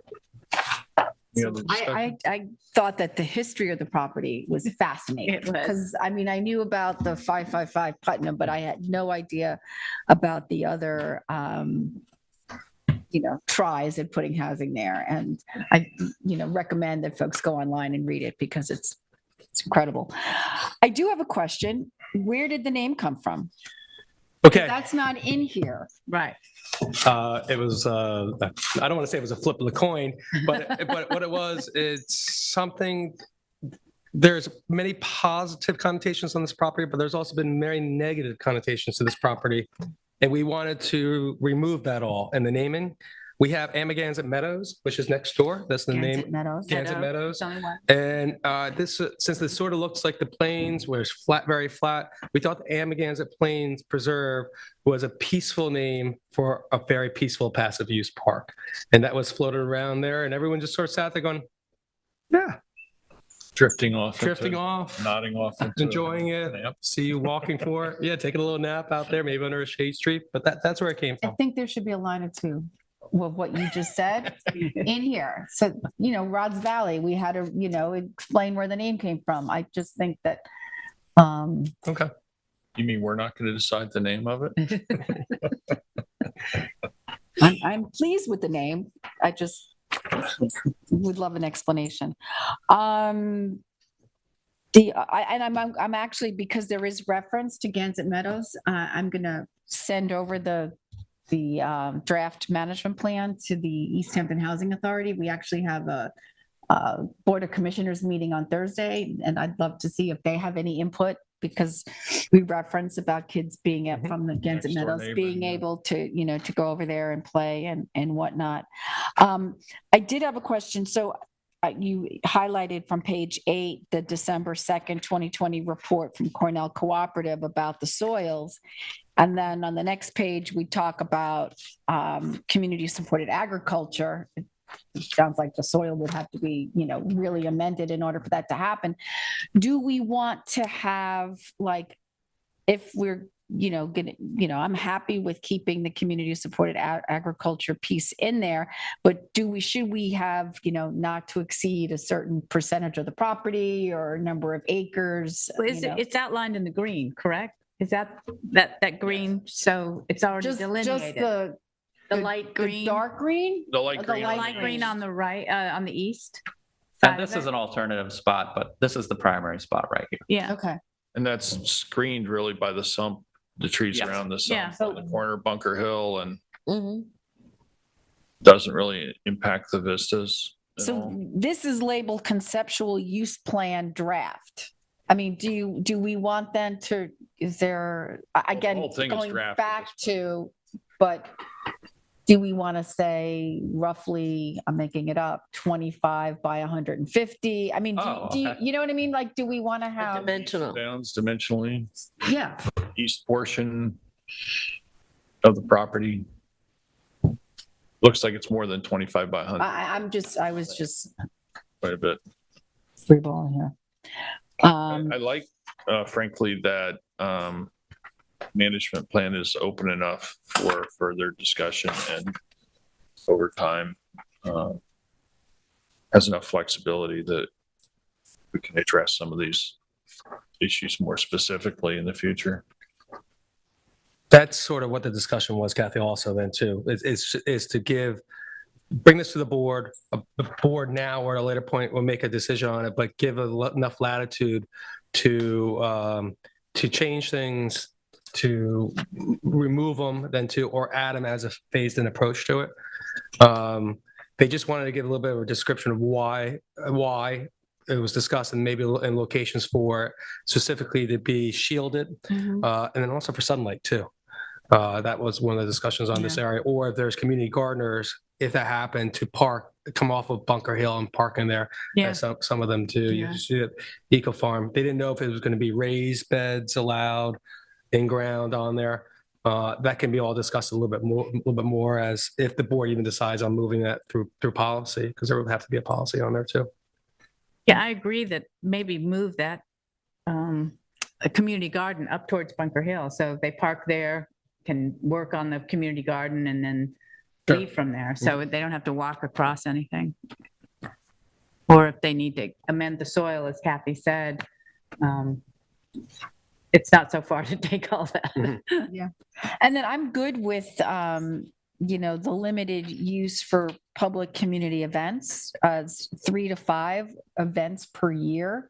I would keep it broad like that. I wouldn't, I know one of the callers, they all happened in July and August, but we also know that there's demand in September, October, and May and June. So I'm fine with 3 to 5 because it does have to get reviewed by the special events committee, and it does need to be approved by the town board. I think there's enough stopgaps in there that I don't see that this is going to be abused. So, and part just. Did you say no more than? Instead of 3-2, or is that? I mean, is there a difference? Yeah, you could legally say, in that? I don't know. No more I'm than looking at 5. John for that. No more than 5. I'm finding that also. And one of the discussion points at the Nature Preserve Committee, I'm trying to pull it up, the language. No, it can't be. What page is that, Cap? 8? Okay. Was that only events which would benefit local organizations and charities should be allowed to use the I Amagansett had Plains that Preserve highlighted. on there. So it's not meant for a location for outside events, but specifically to benefit the community on there. And that's one of the large discussions that the committee wanted to make sure of. Yeah, no, I don't know if Wounded Warrior Soldier Ride is considered a local organization or charity, because I know it originated here on a bar stool at the Stephen Talk House, but I know you make mention of it, so I feel like that's grandfathered in. Well, I think that needs to be mentioned. Yeah. That Because it could theoretically be, Right. not considered a local organization or charity. And then nighttime events should be strictly limited in terms of hours and noise generation. When I think of nighttime events, is this going back to the no more than 5 events? Because I don't really think that there should be nighttime. Like, I don't think if we're allowing an event to go in and put in a tent and they're having a fundraiser, I don't want to see lights going. I mean, I think their event should be over by, when the sun goes down. And even with the stargazing and passive nighttime events, we still should have a time on that. Yeah, It and shouldn't- maybe it it's shouldn't be nighttime all night. special events per chapter 150. You know what I mean? So that it I don't favor the nighttime aspect. I think we should keep it consistent with the other parks and just sunrise, sunset I do too. on the property. If people wanted to go stargazing, there are plenty of opportunities to do that. They can go down to the beach. Beach. It's called the beach. Yeah, I agree with that. And also you could have groups then there would be more events. Somebody's going to pitch a tent and say, I'm just It's stargazing. inconsistent for enforcement too. Night long Yeah. in my sleep. Right. Yeah, I think that if we did it any other way, it'd be inconsistent for enforcement and also for management of the property too. Yeah. Better to be consistent on that. Okay. Anything else? I had a question. Why did you ever consider filling in the borough? Okay. No. I hear Scott laughing over here. So, yes. That's a lot of Every, fill. every, it's a lot of fill. Everything was, oh, yes.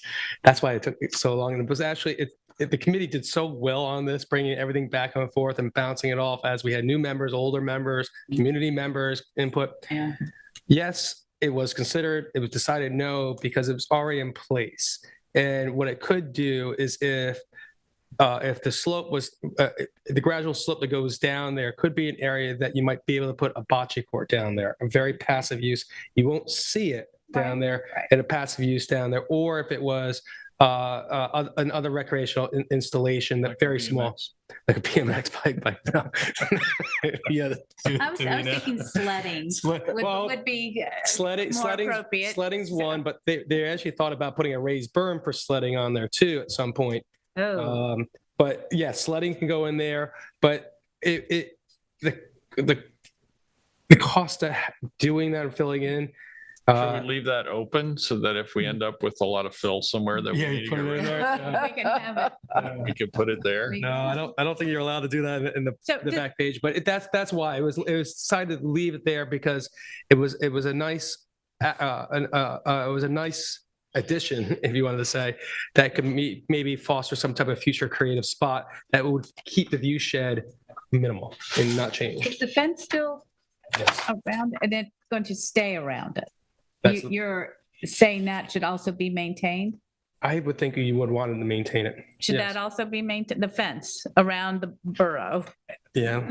It's pretty steep, so I hope you leave the fence. If you do decide to allow sledding, which I would love, especially with that berm, that little double dip thing, obviously we'd open it for that area and massage the slope so it's not quite so steep there. Right, it is pretty steep. Yeah. Yeah, you have that in suitability for preservation of outdoor active recreation, where it says, for this reason, the town should ensure that the level floor of the borough is safely maintained. Okay. Do you want to go back, David, to page 7 where it talks about organized team sports? I would almost just rather remove it.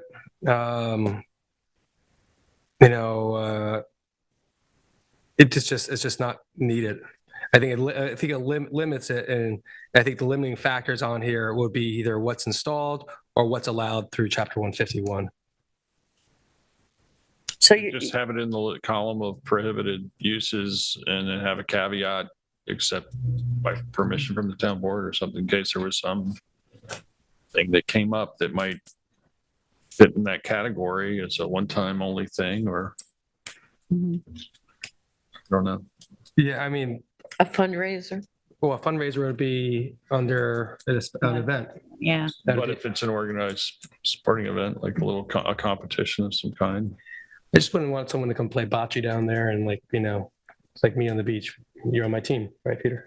So we're playing bocce. But I don't want to, I think the language is restricted enough that, I don't want someone to interpret it the wrong way for something that's supposed to be very peaceful on there.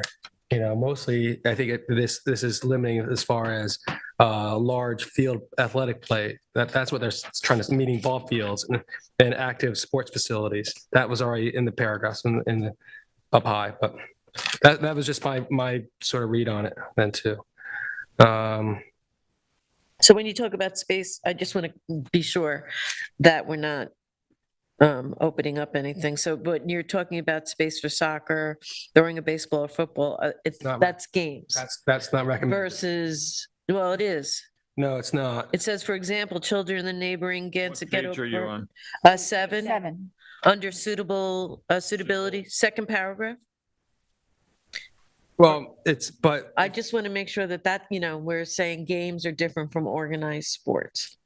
correct, because if we go up to the top of the first page, first sentence, they find that the active recreation, meaning ball fields and active sport fields, aren't desirable at this property. So maybe the installation of the fields compared to the actual game itself. Right, just playing games. Mm-hmm. We want people to play games. Yeah. That's what I want to make sure that Get off their phones. Yeah, oh, you're organized. that's Can't do clear. Yeah, organized, That's- like, that's what I want. Organized isn't, you're on my Th- side, those are I'm picking him leagues. for, Yeah. and we're going to play like league Some- sports. We're going to be are sandlot. not. That's exactly Right. We need more. We do need more sand lots at times. don't we? So I just want to make sure that's kept in, Yeah. that's emphasized. Anything else? I just had a question on 8, the top of the page. When you say for like indoor activities are not favored, currently favored, we're leaving the door open in the future that could be a possibility? Correct. Yeah. That was discussed and supported by the committee. It still be a town board decision, but specifically, if you're going to do so, it would be in a specific location there. That would be the northwest corner of the property then too. So on page 9, the suitability for the preserve for medevac, I think it's an important function, particularly since the fire department cannot have helicopters land on the fire department property. So I would love to have a must maintain clause in there, which would keep it open, which would mean something that's built can't interfere with the fact that it can be used as a medevac. So what about a designated must maintain location? Scott, can you bring up the map again one more time? Yep. I mean, it could be just the biggest part of the field. Yeah, I think so. Typically, where they go in, where I've seen medevacs go is pretty much right at the Y there. And sometimes they'll go to the right of the Y or just right past that tree. Yeah. Because again, when you're bringing the helicopter's going to get in many places, but you got to think about getting the ambulance to the helicopter too. Right. So I've watched that before. So. Are you talking about the last one? Because I've seen them a little Bring your closer data? to the road. No, they're super close, right there. Yeah, okay, right. The okay. first Y. Yeah. Yeah. Coming So off the highway. yeah, that's the Y I meant to say. Okay, Sorry, all Sylvia. right. So that's the area that would be must be maintained. And again, that's the remote area, or also the area that would be allowed to be mowed for any type of event parking then too. Okay. So it's a designated medevac use And I area. think what maybe we can do is on this conceptual use plan is add that into the conceptual use plan too, because since it's not on there right now. So we can add that maybe through a circle and make sure that's a designated area. Would that suffice, Sylvia? Yeah, For that? yeah. Okay. And just as an FYI, in years past, I would go down to the, opening ceremony for Soldier Ride, and I'd watch the folks go out, and that dirt path out to 127, there were real like ruts and a big lip when it hit the asphalt. And one year we almost saw some of the soldiers that were riding like catapulted out of their bike, particularly the bikes that were low to the ground. So I had asked for the following year. Tony Littman went down there and filled it in. So I don't know how often we go out and check to see what kind of shape that entryway is. But We just did it actually. Awesome. Yeah, that's why I brought that up, because it was requested of the first responders, and actually Kevin Cobb and Highway went out there and added it. So part of, again, the management plan that I mentioned earlier is making sure that's maintained. Should it Part be of- in the plan? Yeah, Okay. well, So add that and if in. it's not, well, we can add that in there too, Yeah. as far as the entrances. Should we pave that first little bit up to where the path is? Just so you have that smooth access. You don't have to be worried about whether it's properly maintained. And Let's, since it's a designated medevac, I mean, wouldn't you want to maybe consider having it permanently improved just at that first little section so they can get an ambulance in and out? Could be. I haven't thought about it, but yeah, I mean, that's one way to do it. Do it well. I don't know if that just pushes the problem a little further Right, that's what I interior was to the wondering, property. yeah. Pretty A lot of times thin that The dip, transition, that but- dip comes after the concrete curve that's in there. Yeah, But I think if we put maintained, and then we don't have to define what the maintained is. right. We'll make Maintain sure. might be, we need to put in an asphalt. Yeah, apron because of you some usually sort. get that dip at whatever road ends. Anything else? So, So I know that, the caller earlier asked about dogs on a leash. I don't know. I have seen somebody that goes out there and has a Frisbee with his dog. And I don't know if he's training the dog, if he's, doing the ultimate frisbee kind of stuff that they do with pets. Anyway, I just didn't know if this was an appropriate place. Right now, the way it's wide open, Yeah. dogs can run. But what we're looking to do here is very similar to over the Buskill Meadows, in which dogs have to be on a leash there, in which you're inviting the public onto a very maintained sense. They're not going to have the space to really run and flow like that because they want to maintain, the recommendation is to maintain the inside area as a meadow that will grow up with wildflowers and such. All right. So right now, that doesn't happen because of either it's been trampled down too much, compacted too much, doesn't grow, but we hope to have that change through some minor site work. Any other comments or questions? Nope. Okay, Thank so you. we'll look forward to a revised draft. And we can take it to public hearing. Thank you very much for the discussion. That brings us up to our last topic of today, which is discussion of the affordable accessory apartment legislation. We've had a couple of discussions about how to further incentivize and remove obstacles for participation in this program.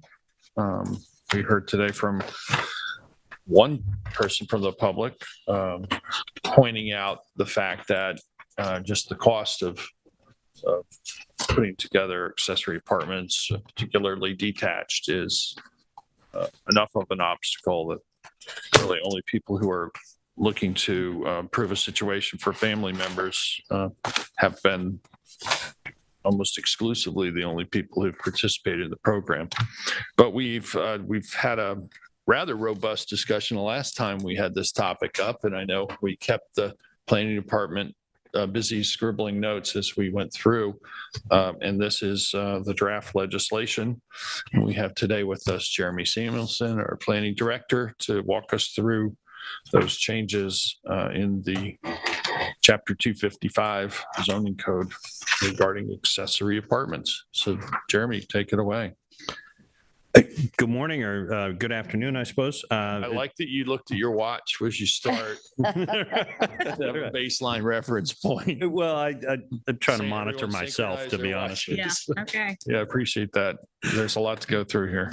All right. So basically, this is the third time we've convened each other to have a conversation about updates to the 2016 legislation, which is on the books. That, as you will remember, allowed for up to the creation of 100 units broken out into the 5 school districts in town for 20 units per school district.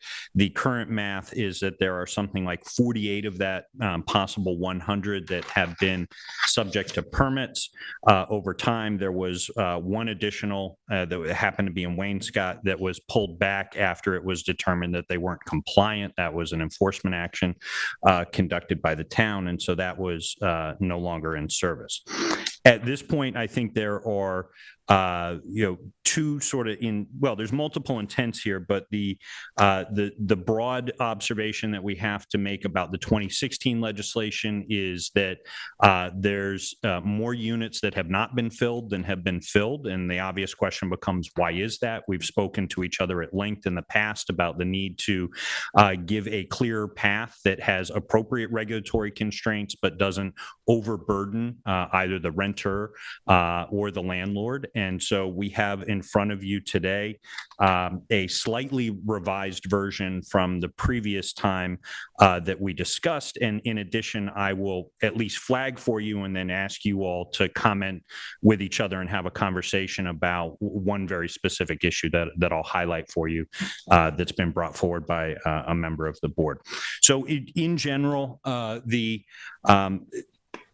specific tweaks or changes to the relevant code here, which is in Chapter 255, accessory or affordable accessory apartments. They fall into three categories, and I'll give you a very quick summary of these. They are dimensional, they are occupancy, and they are financial. And on the dimensional side of things, we're proposing to take the current program of 20 units per school district and double that to 40. In addition, we have proposed that the detached units, so you'll recall there are units that are included in the principal structure, and then there are detached units. We would propose that the detached unit regulations be dropped from 30,000 square feet for the underlying lot to 20,000 square feet. In rough terms, that's from roughly 3/4 of an acre down to about half an acre. We would also propose that apartments be permitted in the Harbor Protection Overlay District. That was a restriction that we discussed last time as being largely in place historically because the county had not yet updated their septic regulations. And we would propose as part of this that if you are in the HPOD district, which I think you all have sort of a map of in your mind, that any apartment that would be approved in that area would require a septic upgrade to an IA system. In addition, that would be for the entire property, not just the apartment. Yes, sir. Correct. In addition, there was a restriction previously that properties that had the affordable housing overlay would not be eligible for this program. And I think there was a certain rationale for that, but it doesn't appear to bear out, these years later as we think about, where we are in the arc of our journey towards creating more affordable housing. In addition, so we would propose to remove that restriction as well. We would propose as part of this to increase the number of bedrooms that are allowed in an apartment that meets these criteria from a current maximum of 1 to a maximum of 2 bedrooms. And obviously that would be where appropriate and where you could meet all of the other standards. We would propose to change the maximum. Actually, we're not proposing, excuse me, I want to speak clearly here. In an earlier iteration of this, you all were presented with a recommendation asking you to consider increasing the the maximum size for a detached unit to 900 feet based on your deliberations and feedback from the public. That in the current version is brought back down to its current level of 600 square feet for a detached, so no change there. I want to note for you that we discussed that, but then we came back based on feedback. In addition, a conversation for a different day. I'll skip that piece. So now that's the dimensional column. Now we're over to the occupancy column, sort of, who can and how.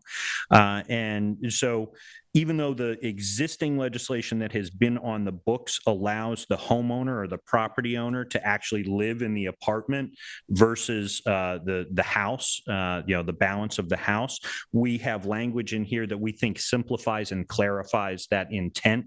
It was, I'll describe it as onerous before sort of some of the limitations. The intent was clear, but the execution wasn't as clear. So we've attempted to clean that up a little bit, not fundamentally alter the underlying intent, but just give us a clearer path. In addition, we have retained the requirement that the house, the property would be required to be the principal residence of the landlord. So, but we clarified that that doesn't necessarily mean year-round occupancy. So as we all know, there are plenty of examples of people who are here for 8-10 months a year and then go south or something. And so there was some question about was that person going to qualify as a full-time year-round resident, which was the prior language. In many respects under the law, yes, they do, but we wanted to be explicit, bless you, explicit in clarifying that somebody in that category who, goes to Florida, for example, for 2 months would in fact be eligible for this. This is their principal residence, and that becomes the criteria under the proposal. So now we're over to the residency requirement for the actual renter here, and I'm going to actually park that for just a moment and come back to it. This is subject of conversation, hopefully for you all today. In the previous iteration of this legislation, there was a cap of 2 people per apartment. And we had much conversation about what the implications of that were in terms of a new family or a couple that splits or something. And what we found was that it made sense if we're going to a 2-bedroom max here from a 1-bedroom, that there may be scenarios where if there's a kid involved or a third roommate or something, if you can meet all the dimensional requirements, it might be appropriate to have more than 2 people that would occupy these. In addition, there is language in here that clarifies and we hope simplifies the annual renewal process. The prior standard was basically come in and make a full application as if you didn't already have a permit for this on an annual basis, and we felt that was burdensome and frankly, kept people from actually wanting to do this. So yes, there's an annual recertification essentially that is required here. So there is annual review that would remain, with our colleagues in housing department, but it's simplified. It's a renewal form is what we proposed here. That form does not exist yet because we have not, gotten across the finish line in terms of approving the actual legislation. So that's it for the occupancy column. In the financial column, and this is related to some of the comments that were offered earlier today.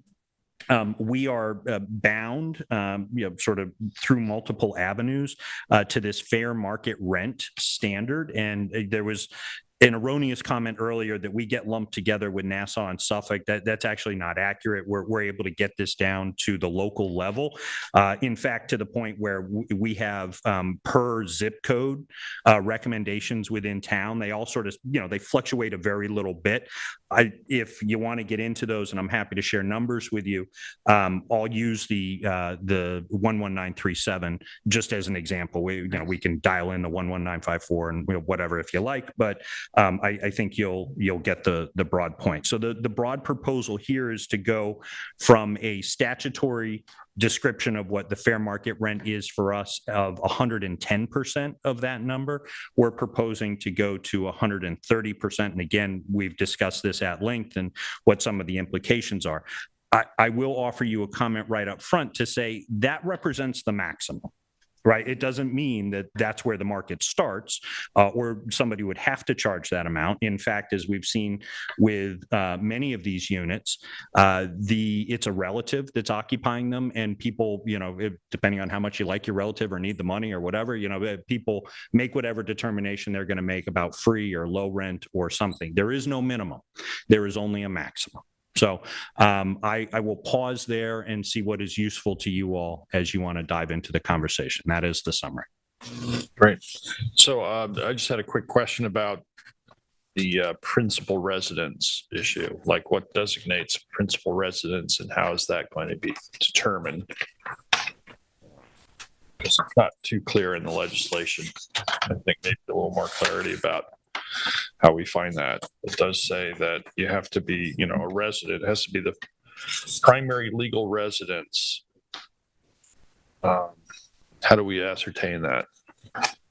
So I just want to make sure I'm understanding the question. We're not asking a question about the structure, which building is the principal. We're asking about the person component there. Is that correct? It's the person, the owner component, where they have to be a legal resident. I get that. I mean, you qualify as a resident by owning property in East Hampton, but now we've added this other layer. It has to be their principal residence. So that if they have multiple residences, they have to spend. Is that the principal residence under New York state law where 181 days? Is it 181 days, John? You might actually want to tie it to, I believe it usually references the tax code. And so I think we just need a little more clarity because right now it's a little vague. Mm-hmm. And I think the obvious follow-on question to that will be, how is it demonstrated? There in the prior legislation, there were, where do you vote? Where do you self-identify? Where you vote doesn't matter because you can legally vote in New York in any jurisdiction which you own property. You just can't vote in more than one of them. You don't have to be spending the majority of your time in that locale. Understood. So we can come back with clarity and a standard, I think, is what you're asking. Helpful in determining what properties qualify and how are we going to ascertain that information? Understood.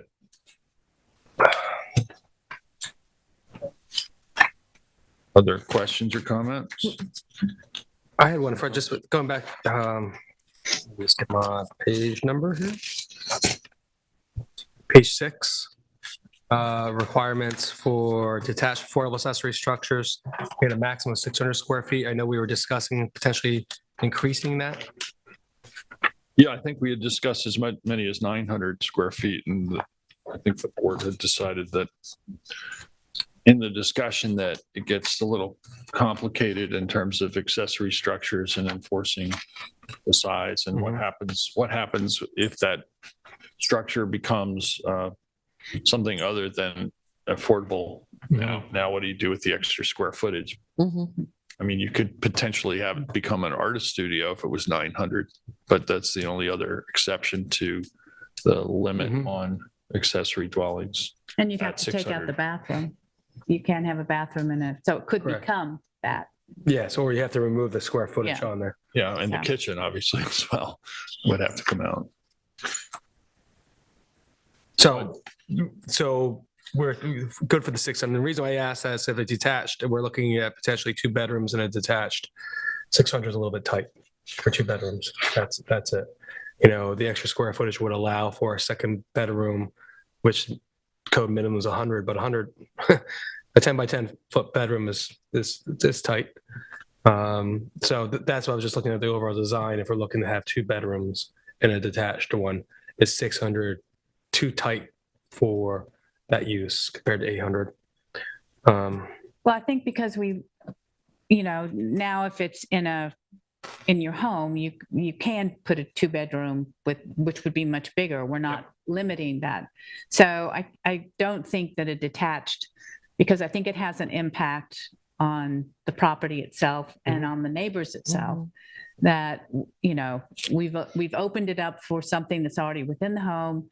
We've also lessened the amount of square footage required by the property itself in order to have a detached from the 30 to the 20. So I think, this staying within the code of 600 square feet is appropriate. Could we, if we did this at 600, revisit it in a year or a couple of years from now if we don't see people doing Absolutely, it? you could always You can always the revisit any legislation, so sure. But yeah, I do think we're really talking about 1 bedrooms for the detached. Yeah. And again, I'll say my son's first apartment in New York was 450 square feet with 2 bedrooms. Yeah. And so he had a roommate. Sounds like good times. It was quite small. It was brand new, by the way. So this is how they were building them. It was. I was very dismayed to find my daughter living in a walk-in closet at one point.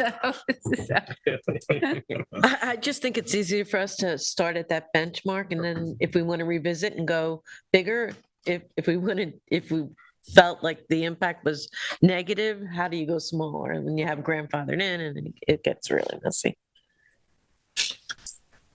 I think part of what we're doing here is we're taking incremental steps in a direction, and there are impacts of that from what we do that on density within the town, and trying to keep it within the community standards is important, I think, especially in the earlier stages, and we'll see how it goes. I think when you start building much larger structures on properties as small as a half an acre, that's going to have some kind of an impact. And I think we should take we have a cap on the total number per school district, which we've increased, and we're trying to incentivize these. And, I think overall density impacts won't be significant from what we're proposing, because there are those guidelines. And again, I think part of the issue with the detached size really falls back to what happens when it's no longer an affordable apartment. How do you deal with those situations? And that's been somewhat problematic with artist studios over time. Yeah.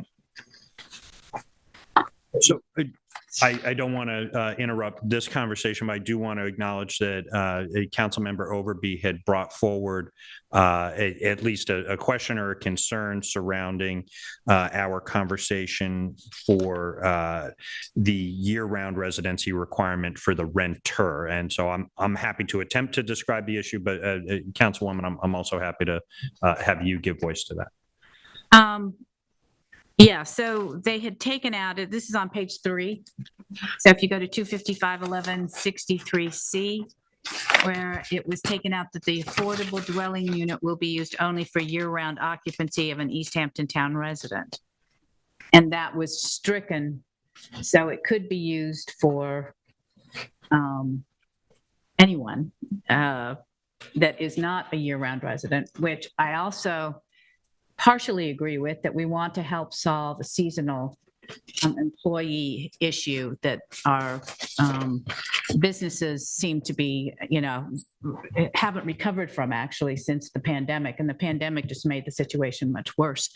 So instead of striking that altogether, because then you have absolutely no control of who is in those units, if you strike out that they aren't residents, I had suggested that we say that they have to be employed by in the town of East Hampton, that they can't be somebody who decides, and I kept using this with you, Jeremy, I'm a writer in New York City, I make, I qualify, or I can get into an affordable apartment here and write my book for the summer.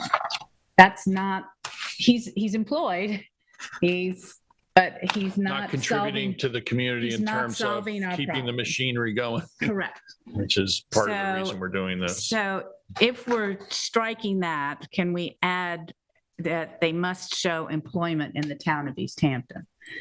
Jeremy said, well, what happens if, they, let's pretend they're a waiter at one restaurant and they, for whatever reason, end up not staying there, but go to a restaurant in Sag Harbor. Is that going to kick them out of the unit? So we may have to find a way to say maybe not employed in the town of East Hampton, but employed, I don't know. Locally. So, yeah, we can define a town of East Hampton or town of Southampton. I think that will cover. Well, I'm not sure I want to solve Southampton's problems. Good point. Good point. I really want to solve my problems here with my restaurants, my local guys that are here. Anyway, that was the one that jumped out at me from all of this, was the striking of this, that you no longer have to be a year-round resident to be in these units. Well, I could see keeping year-round residency or why not say employed within the town? I'm just, that was what came up. I don't know if that's what you want to add to it. Yeah, I mean, you just might have people on the border of that might be enough. Sag Harbor that might be living in town of East Hampton, but actually working in Sag Harbor Village or a town, town line. Which also brings up, because Sag Harbor is a school district that's within the town of East Hampton, or at least part of it. So you would assume that if there were apartments over, in that area that's East Hampton, they would be employed. I agree with Sylvia in that we are expanding our zoning code and we are making exceptions from the past practice for a specific purpose, and that is to address issues within our town. And I don't have a problem with saying, that you have to be employed within the town in order to take advantage of this. I'll call it an exception to the zoning code because we have a specific purpose for doing it, and that is to keep the town running smoothly, which means, keeping businesses open and operating and, keeping the municipality staffed. I don't have a problem with it. And we are we are still a seasonal community to a large extent. And that means, landscaping companies, building companies, hospitality businesses all rely on seasonal staff. And, that's the meat and potatoes of our local economy, frankly. So I don't mind doing that either. we put to a public hearing, we'll hear, Yeah. or we won't hear. No matter what, this all comes down to enforcement of what we do. It's going to come down to the enforcement of the zoning and building code, or the enforcement of the residency requirements. And part of that, I do agree. We need either a policy or in the code specifically stating that you have to show your employment within the town of East Hampton through a pay stub 1099. Yeah. But within a period of time of taking residency.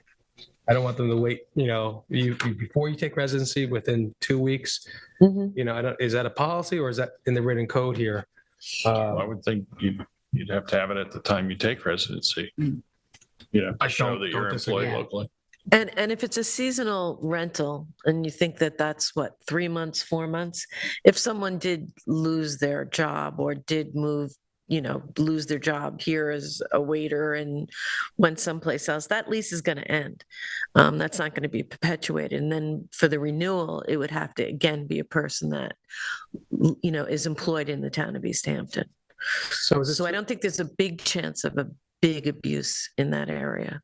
You're also looking at two different permits now. Mhm. It would be, a seasonal or year round. So that then goes back to enforcement and oversight of the correct agency on there. Yeah, so it would be more, the seasonal would be in other locations that are resort areas. They call it, employee designated housing. So, seasonal employee designated housing, which would be different from year round. Well, you could just check a box on the same form, which, your current tenant is, in this category or in the other. Yep.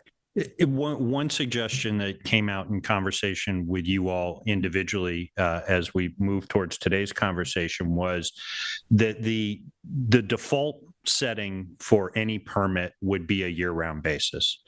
Exactly as the supervisor indicates, if somebody were interested in having their unit be eligible for seasonal occupancy for workforce housing, that would be something they would have to indicate on the form. And if you all chose to, you could limit that to a certain number or percentage within a given district. I'll make something up for the sake of conversation. We're going to allow now up to 40, units within any given district. 5 of those, 10 of those, wherever you all land might be eligible. And once that ship has sailed, if you're number 11 in line, then yes, you can have this on a year-round basis, but we've already filled the quota. And similar to a comment that was offered earlier, it keeps you from going too far in one direction as you attempt to dial it in to, go back to that phrase I used with you all last time. If you find that is unworkable or people, have strong reactions to that because it's not working, of course, you're able to adjust. And seasonal jobs can be done by those who live year round too. They don't have to just come in for the season necessarily. I have a question. So I actually worked from the document that John sent that put it in the context of all of the, affordable housing. So mine and numbers are, I'm trying to go back and forth, so it's a little difficult. But on page 3G, and I think these letters, John, are just being generated by Minitrack. I don't think they correspond to the actual code section. Actual code section. Oh, it's not. They're, in other words, we have to note what each change in the code is. So instead of using 1, 2, 3, 4, 5, Okay. it's just using letters instead. Okay. So G, I thought we were keeping this in, that we were going, when we doubled the number per school district from 20 to 40, I thought for this section, we were going to go from 4 to 8. But here, this shows that we've crossed it out entirely.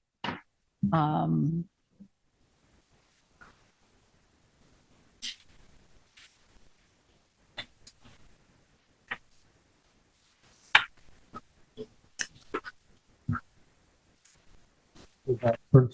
when you have it in the bigger document, John, you don't have it crossed out. You have it remaining as part of the code that wasn't getting changed.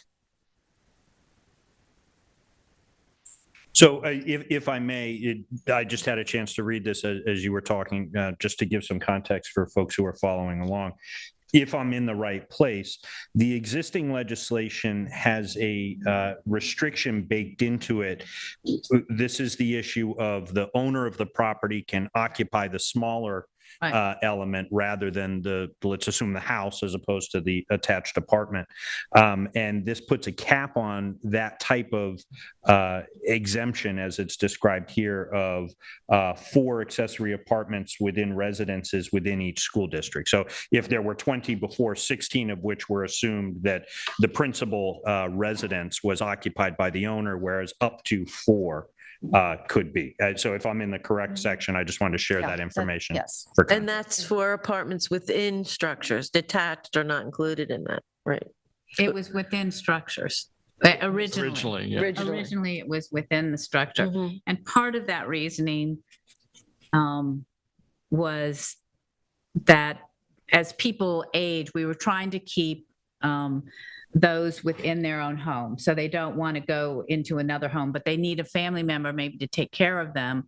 And so the family now moves into the main structure, and the parent or person needing help is going to be in a smaller Yeah, and I know that's happening, from a handful of people that have done this, have wanted to give the kids with their kids the house, and they want to be in the adults, small. Yeah. the It makes grandparents took the ADU. So, yeah, we were looking at the aging in place Right. concept that So we've I heard guess from our seniors. in this, so John, in the larger document, you didn't strike that out, but in the resolution, you did strike it out. So which is correct? I mean, I thought we were keeping it in and just raising the cap from 4 to 8. From 4 to 8.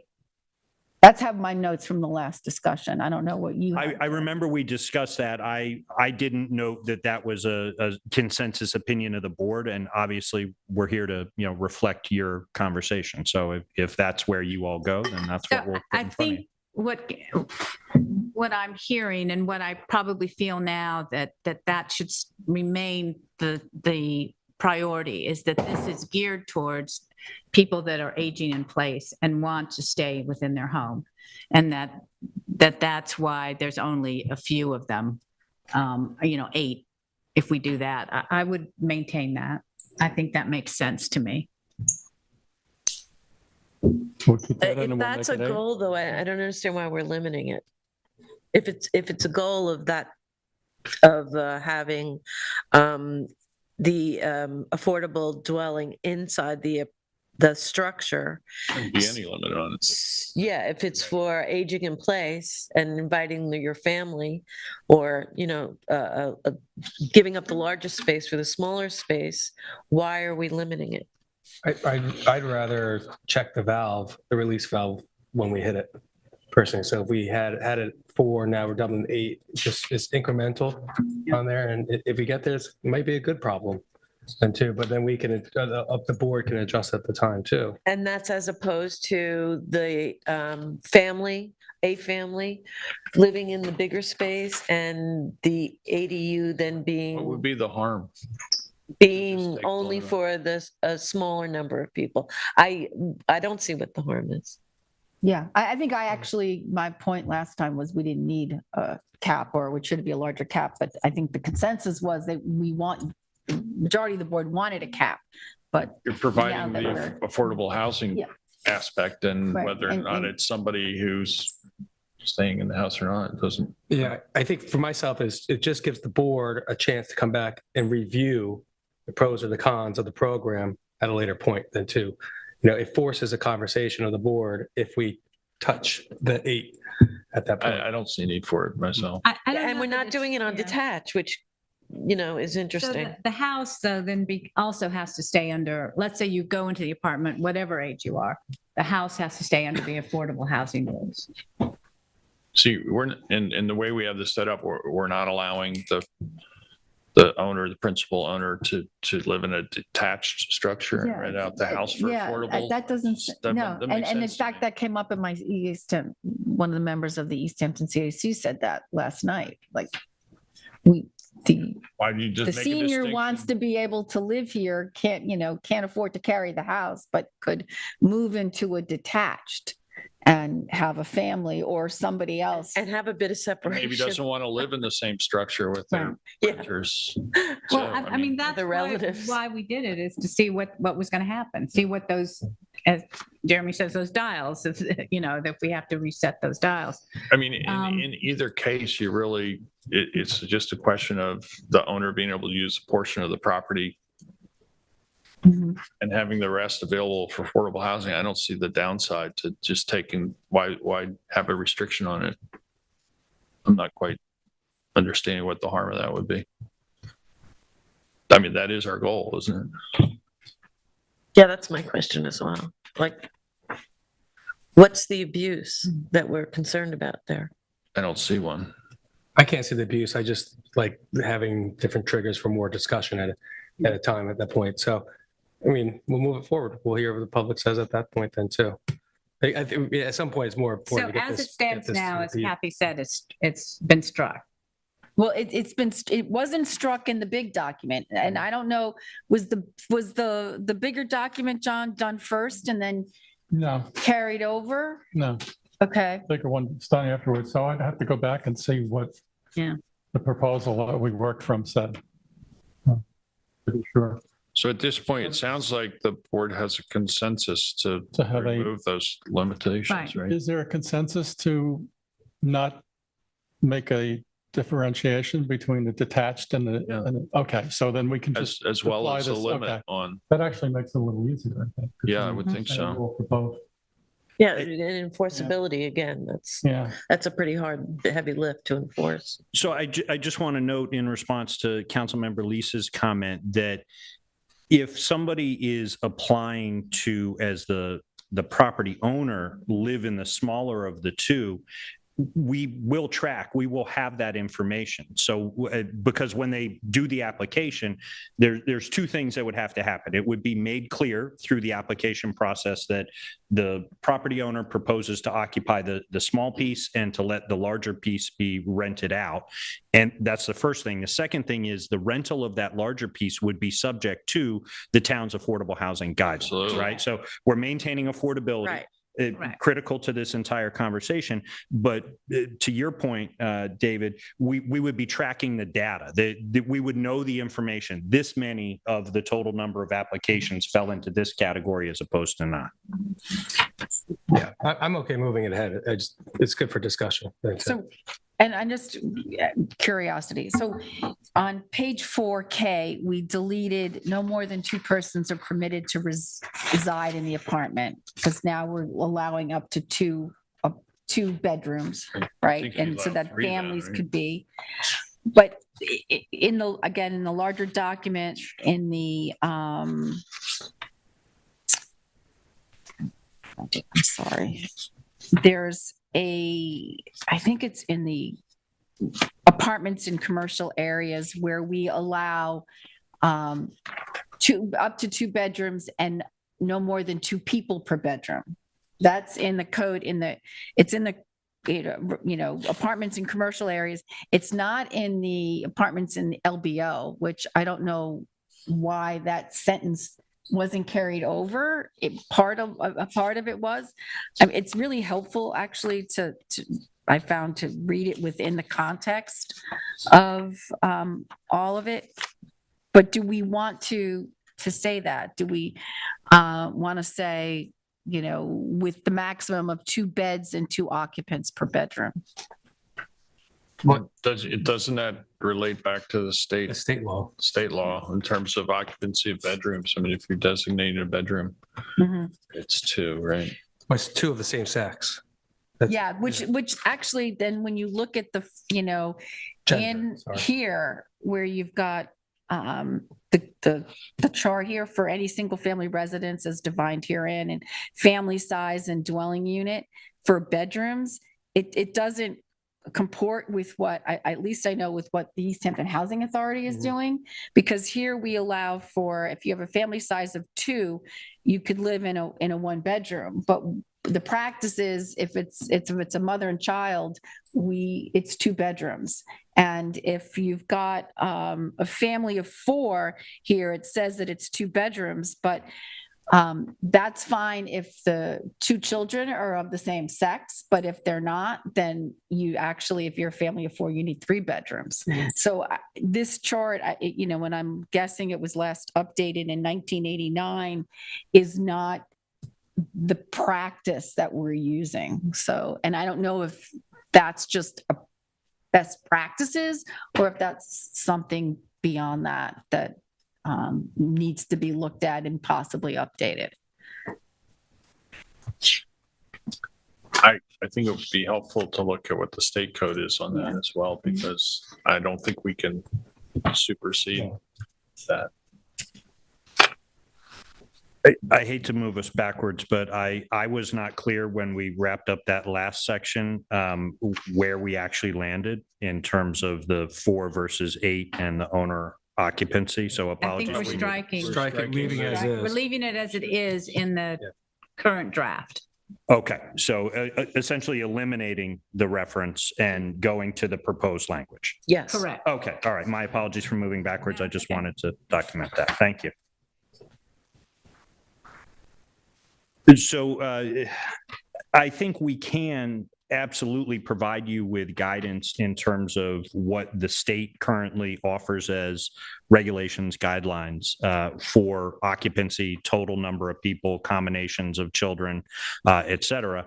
The conversation, as I remember it from the prior work session, was that we deliberately didn't articulate within this section what those standards are because we felt that it was appropriate to leave that code as it stands elsewhere and lean on that. And if it needed to be changed there or amended, we're obviously happy to do so.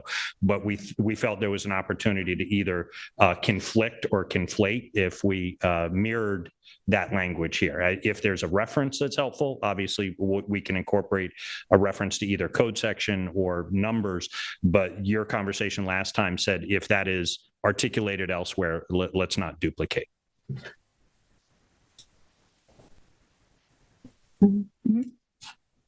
Yes. Okay. And just one other comment on page 4, O and P, where we're changing the dollar amount for the permit and for the renewal. When we've been going, our practice has been, at least since I've been on the board, is to set fees by town board resolution that can be amended from time to time. Yeah, I think we that's a should good take it point. out of the legislation and do it Do it by separate. resolution. Yeah. Mhm. Yeah, do it by Yeah. separate resolution. Take it. I agree with you, Kathy. Yeah, I It's a do good too. catch. Yeah, that is a good one. Thank you.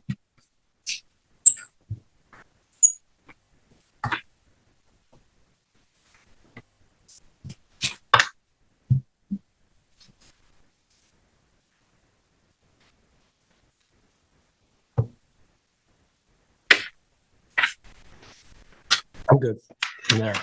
I don't have any other questions on it. Yeah, I'm good Anyone too. else? Nope. Okay, so we'll look forward to another revised draft that we can go through on 14th and then Then, yeah, set a public hearing. notice it on the On the 16th. 16th. Correct. Yeah, that would be the timeline we're shooting for. Yep. Great. Thank you very much, Jeremy. Thanks, everyone. Thank you all. And that brings us up to liaison reports. I have a short one today since I've been away. I've got two resolutions on for today for new Wellness 60 Plus programs. You know, we talked about, we had put money in our budget for this year for the Office of the Department of the Aging, where we're offering a lot of wellness programs, both at the Senior Center in Montauk and at Ashwa Hall.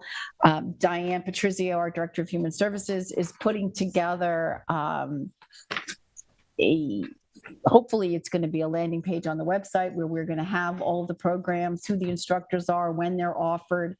So we're building towards that, and I would like her to come to a work session probably in early March to present where we're at with that program and ready to launch it on the website. So That's something that's happening. And then as far as the new senior center is concerned, we've got a meeting scheduled this Monday and another one later in the month where we're going to be working with the kitchen designer to help us figure out what the needs are there and how it plays into our, net zero and how we're going to cover that. So that's happening. And then I'm going to come back next week with the committee meetings that I've had in the last few weeks. So that's my report for today.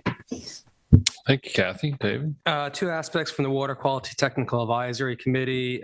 We recently met with the Peconic Estuary Partnership and Joyce Novak about current year funding and projects that are going to be focused up in East Hampton. I think the board will get some more information very shortly from the advisory committee. Second of all is that to let the general public know that the RFA 1 for calendar year 2023 for water quality funding closes on February 15th. If you have any questions or concerns, please contact our Natural Resources Department, specifically Melissa Winslow, for any more information or go onto the town's website. Let the board know that the town is scheduling a meeting in conjunction with the Montauk Chamber of Commerce with multiple facets of our town staffing to discuss the upcoming summer season. We're looking to do this in early April. We've been coordinating with the chamber as part of our community outreach on enforcement and quality of life issues that we have, something that they've asked for years, and we're moving up on the calendar a little earlier. I want to let everyone know about oyster gardening. Oyster gardening is off to a great season. And the aquaculture department is accepting new applications for new and returning oyster gardeners. Well, they are due back on February 3rd, so I apologize. Too late. Too late. Sorry to have a meeting. Deadline. If you missed that memo, please, if you're still interested, based on this, I apologize. I'll let Barley know. Please contact Barley, John Dunn at the aquaculture department. There may be some openings given the fact that returning may not have filed in time. So, we shall see. It might be an opportunity. They're having their first lecture also this coming March 2nd, which will be discussing broodstock conditioning, shellfish biology, and algae culture then too. Let me see here. A couple things on some of our locations.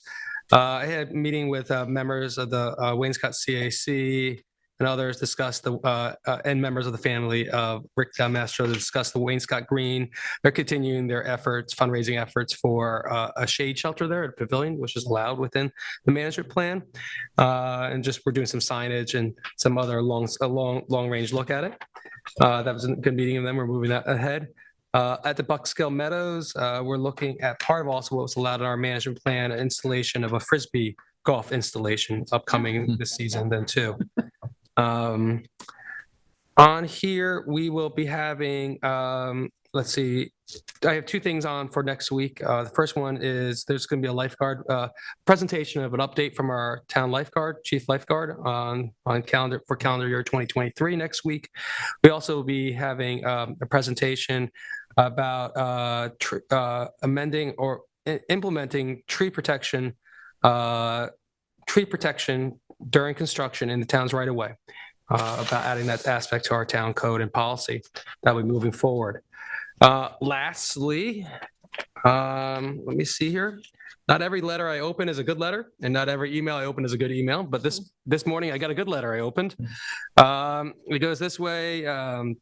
It comes from Daniel Mackney, Deputy Commissioner of Historical Preservation and Deputy State Office Historical Preservation Officer.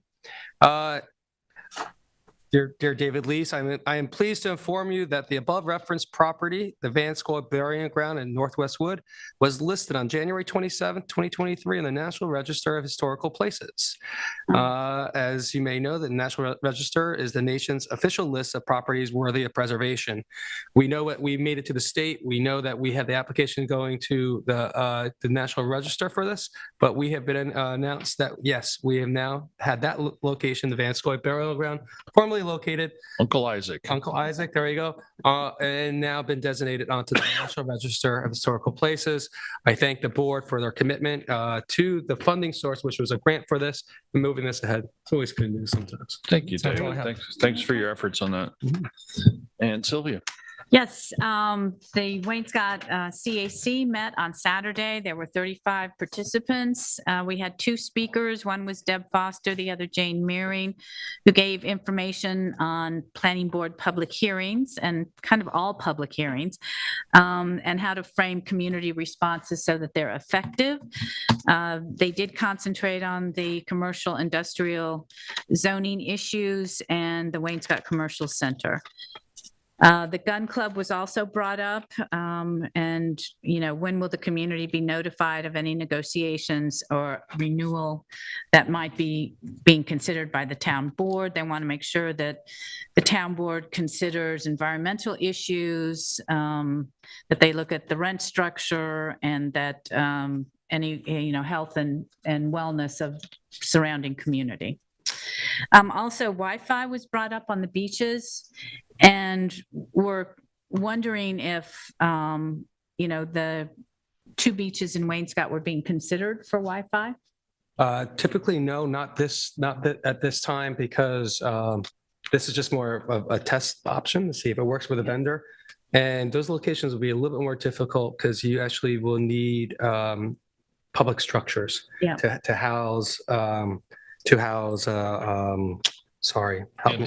Antennas, relays that they might need. Equipment. So we can maybe at a later time, but they would have to recognize that there have to be shelters that would have to be installed for all the needed. So, there was a little bit of a mixed response. I think the biggest response was that for emergency purposes is what they would really want it for, that right now you have to walk to the parking lot in order to get service. If that could be enhanced in I any wonder way. if that'll change once that antenna on Stephen Hands is up and running. So as I said, emergency. It only has Verizon on it. It's still in. You have AT&T. Okay. Maybe once it's. So as far as the Wi-Fi aspect, so not this round. We'll see if we get a responder to it, and maybe we can look at it in the future, and maybe that vendor can go down there and give us some options for it. Yeah. We can keep that in the I hopper. think, as I said, most of it was, and they're going to write a letter to the town board as well. So most of it concerned emergencies that might happen at the beach. We went over the airport situation with the scoping session. There were several members of the Waynescott community that wrote in for additional suggestions for the scoping session, which were completed, I think, on January 27th was the deadline for written comment. And so at this point, we're just waiting for those, issues to be incorporated in as we move forward with the secret process. Let's see. The Waynescott, they did want to make sure that people knew when the Waynescott Commercial Center, it's been up on our social media as well, that the planning board application will have a public hearing at LTV Studios. So that's not going to be here at Town Hall. There will be two sessions. That's on Wednesday. That's tomorrow. One is at 3:30 to 5:30, and then they'll break for an hour and start again at 6:30 until the last speaker. So can I just say, this came up last night in my East Hampton CAC, and I went to the meeting notice on the planning board agenda, and it said it started at 3:00. It said 3 to 5:30 on the planning board agenda page, where they had the notice Did we of put it on public social hearing. media correctly? Because maybe I wrote it down incorrectly. So I'd have to ask Joanne to make sure, instead of going through my Facebook page here. Okay, so it does say 3 to 5:30. That's what the public hearing notice said. Okay. I can look it up again.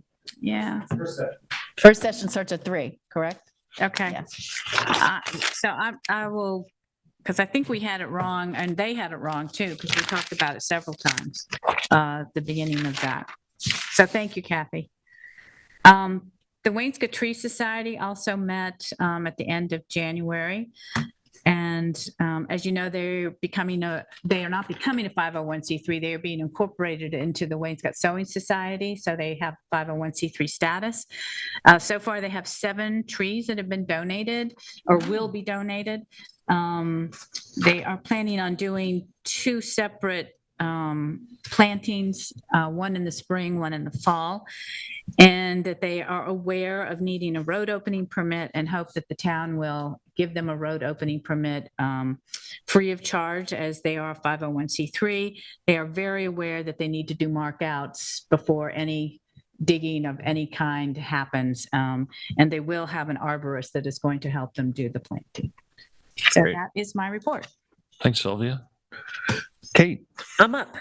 Okay, I have a number of my committees met in this period. First, I'll start with the Southwark wind information for the week of 2/13/23. This week, they're continuing to splice into the manholes and proof the cable up through the manholes under the roads. But starting next week, weather permitting, which includes temperature, the construction team will begin final paving starting in segments on the northernmost locations of Northwest Waynescott Road. That's starting up by Industrial Road and working south in segments, depending on, again, the weather.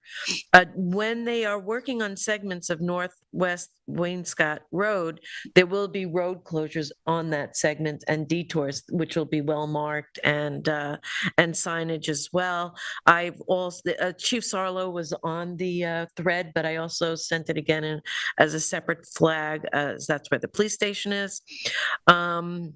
And really what we're coming down to is beginning the restoration work on the installation of the onshore cable. This final paving process will continue to move southward as the months go on. The last place that will be paved is Beach Lane. Just for everyone. So that's the last portion. That area just got some stabilization on the road right-of-ways. They were getting really rutted and filled with water because of all the rain. And one of the residents there had called Southwark Wind and asked them to do something, and they cleaned up that area. A lift boat, much smaller than Jill, will be arriving the week of and some barges, 2/13 next week as well, to assist with the actual onshore cable pull. And they will be there for about a month as the cable is pulled finally onshore. At the substation, the work continues above and below grade. And there will be also times when they're paving the LIRR right of ways that connect to the street. During that time period, there won't be road closures. There'll be alternate lane flaggers when those sections get done. So I'll work to keep everybody updated on where that progresses. And again, that's all weather permitting. Spring CAC met on January 17th. Again, there was presentation from Jane Meering, exactly similar to what Sylvia just described, so I won't go through it again, regarding the public hearings on Wednesday.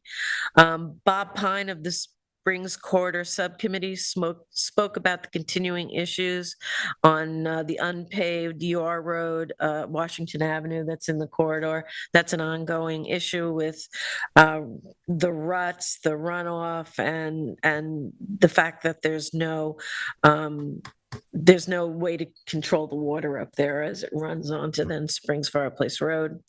There is a Maidstone Park Playground Subcommittee that we had a meeting with David, who was very generous with his time, John Rooney from Parks and Recreation, and Valon is from Buildings and Grounds. Buildings and Grounds, to discuss concepts of updating the picnic area and the playground area at Maidstone, and also to take a look at some of that runoff there that's coming from the higher elevation in the beginning of the I guess right from the start of where the park entrance is, it's much higher. And so the water is running, coursing straight down into the playground area.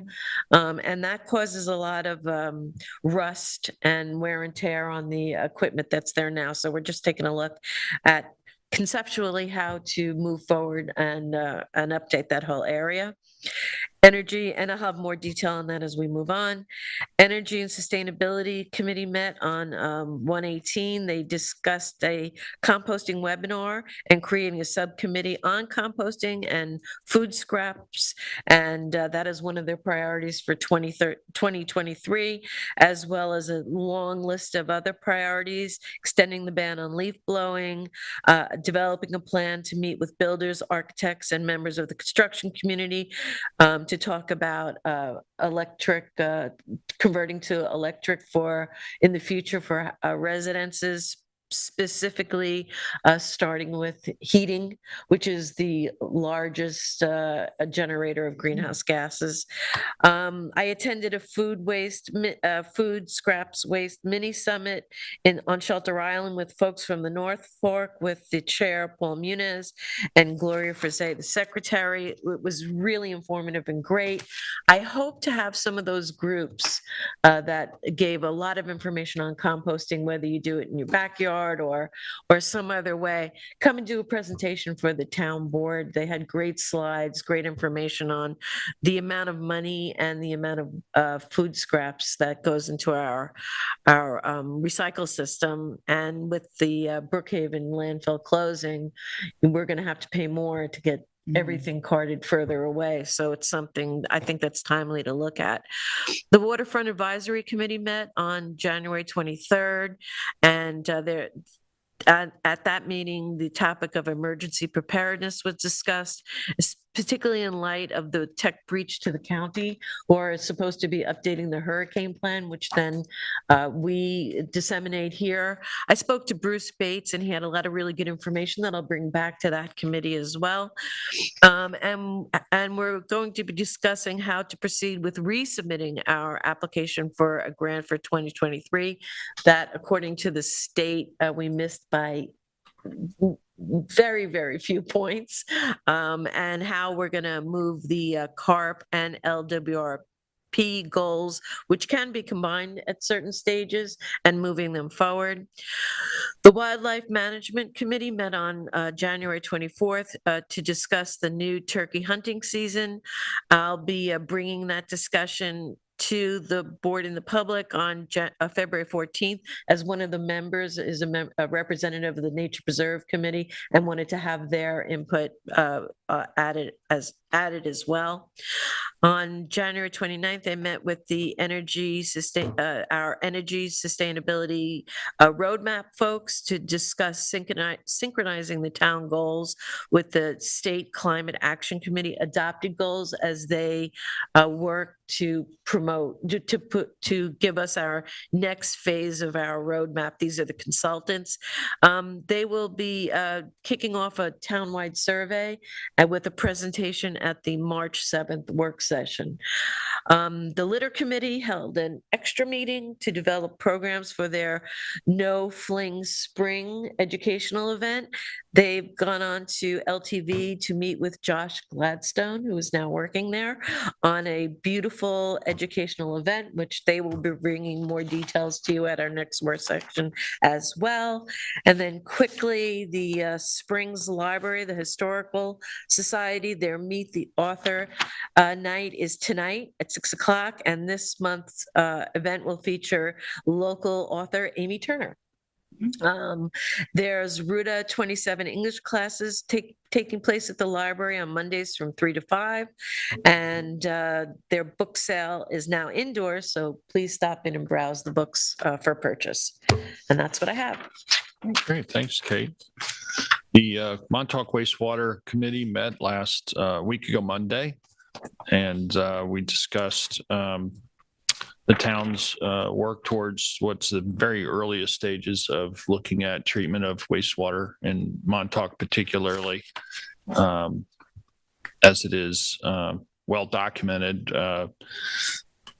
I think, given the initial response of the public, the committee felt that it was really important that we get out a lot more detailed information to address questions and concerns that have been raised by the public. There's already been a lot of misinformation about what we've discussed and what we've been doing. Obviously, to be able to deal with this problem, we would need a waste treatment site. And so there's been a lot of discussion and research done about that. But the public's not really aware of the work that's been done to date. So, I think we have to get back to basics, even just with the basic question of, is there a need for centralized treatment? Can this be done with decentralized? Is there even a need for treatment at all? I think there are a lot of people questioning whether or not we even need a treatment plant. Leaving the waste untreated, directly discharged into the ground, I don't think we feel is something that we can continue. It's been done for decades in an area that's very heavily developed already, and it's not something that I think can be just kicked down the road. Literally kick that can down the road. So, I think going back to the basics of educating the public as to what the need is, the feasibility options for treatment need to be expressed clearly to the public. And, this will all be done, in a science-based, factual way. The specific public concerns that have been, I guess, spoken about to date is address concerns about overdevelopment as a potential. And, we'll be looking at whether or not that's a concern, and in fact, whether there aren't some steps we can take in terms of bolstering our zoning laws to ensure that doesn't happen and to alleviate those concerns. But, treating the waste is really important. The questions surrounding parkland alienation, are there alternatives to parkland alienation in this case? We've been very successful at preserving land in East Hampton, and particularly in Montauk, with over 70% of Montauk already preserved in state, county, and town parklands. This past year, the town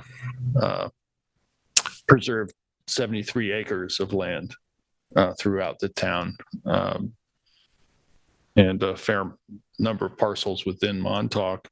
The size property that would be required to be able to site a treatment plant simply doesn't exist, but we just need to be able to demonstrate, I think, to the public, again, the need, what the options are, and so we'll continue to work towards that. And again, this is in the very early stages, but I think it's important that people keep an open mind, that we can have a fair and factual discussion about what's really taking place. I mean, I've already heard from some concerned groups and citizens that, and even reiterated by the editor of the Star, that the town's planning to clear 14 acres, cut 14 acres parkland. Simply false. Absolutely not true. Doesn't help the discussion with the public. I think, we see this a lot now, even in Congress with our newly elected Long Island Congressman George Santos, and just, saying anything. It's really important that we stick to the facts. And so we'll be in the process of presenting those facts as we're aware of them. So again, I ask for people's patience. Don't rush to judgment, and let's have a fair conversation about how to deal with a very serious environmental problem. We have the year-end review of accomplishments of the town board and town departments is now up on the town site. Feel free to please go to it. You can go to the town board website, the town website, and just type in the search bar year-end review, and you'll see the 2022 year-end review comes up. We've been very, very busy this past year, as you'll see from that extensive list. And we look forward to doing more good things this year. And that's all I have for now. That brings us up to Resolutions, and Kathy, I believe you have the first. Starting with Resolution 2023-231. It's for the Wellness 60 Plus Mindful Movement Exercise classes. This is coming from the Ed and Phyllis Davis Wellness Institute at Southampton Hospital. And this is going to take place at the Senior Center on Springs Fireplace Road for the entire year. The classes are on Wednesdays at what said the time? 12:30. I'm sorry, Wednesdays at 12:30. And there's 47 classes for the remainder of the year at $70 a class. So it's a not to exceed $3,290. Second. All in favor? Aye. Aye. Pass and carry. 232 was another Wellness 60 Plus class. It's Bar, Sculpt, and Stretch. And again, this is from the Ed and Phyllis Davis Wellness Institute at Southampton Hospital, offering it at the Senior Center on Springs Fireplace Road on Thursdays at 11 o'clock. The first class starts Thursday, February 23rd at $70 a class, not to exceed $2,940. Second. All in favor? Aye. Aye. Pass and carry. Resolution 2023-233, I'd like to make a motion to withdraw this resolution as the town attorney needs to revise and rewrite it. Second. All in favor? Aye. Aye. Pass and carry. I'd like to offer Resolution 2023-234. This is provisional appointment to Public Works Capital Projects Manager for James Pincott, where the position has been posted and he has met all the requirements for the said position.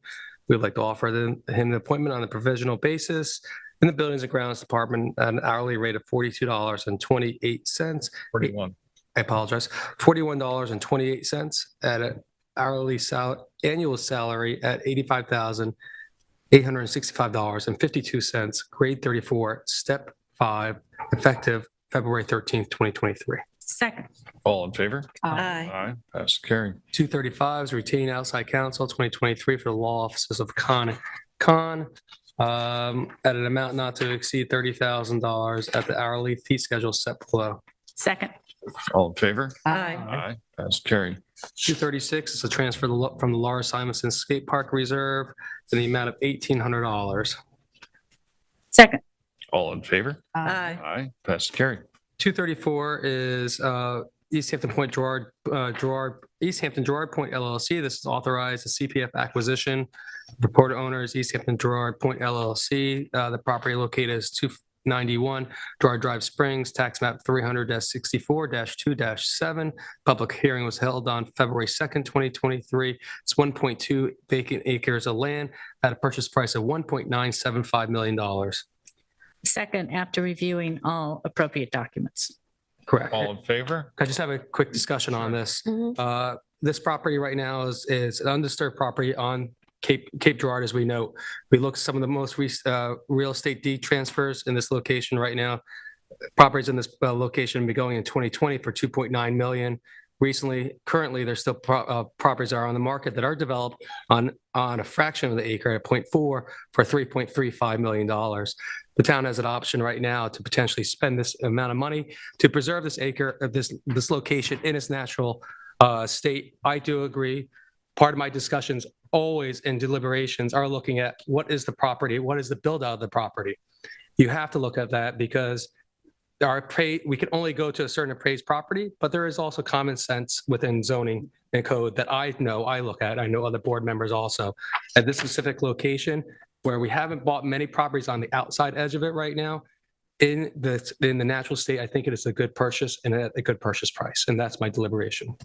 Can I just add that this area has been identified in the CARP, the Coastal Assessment and Resiliency Plan, as one of the most vulnerable areas in town to sea level rise. And I also think that this purchase is in harmony with the CARP plan, which was adopted into comprehensive plan. I think it's a great deal at 1.975 million, frankly, given what the waterfront prices are these days, and even inland parcels. We recently looked We recently got an appraisal on a 1,200 square foot house on a corner lot that's less than a half an acre. It was $1.2 million, and the house was not in good condition. So I think, again, we have certified appraisers that research and advise town board and certify. They're licensed professionals, and we never pay more than the appraised value, and oftentimes it's less than the appraised value. I seconded it. And all in favor? Aye. Aye. Passed and carried. Resolution 2023-238 is to retain outside counsel Devitt Spellman Barrett LLP. This is in the matter of Home Team versus the Town Board of East Hampton and the Town of East Hampton. And payment is in the 2023 calendar year, $200 per hour in amount not to exceed $10,000. Second. All in favor? Aye. Aye. Passed and carried. Resolution 2023-239 is to retain outside counsel Devitt Spellman Barrett LLP. This is for TBW Realty LLC versus the Zoning Board of Appeals.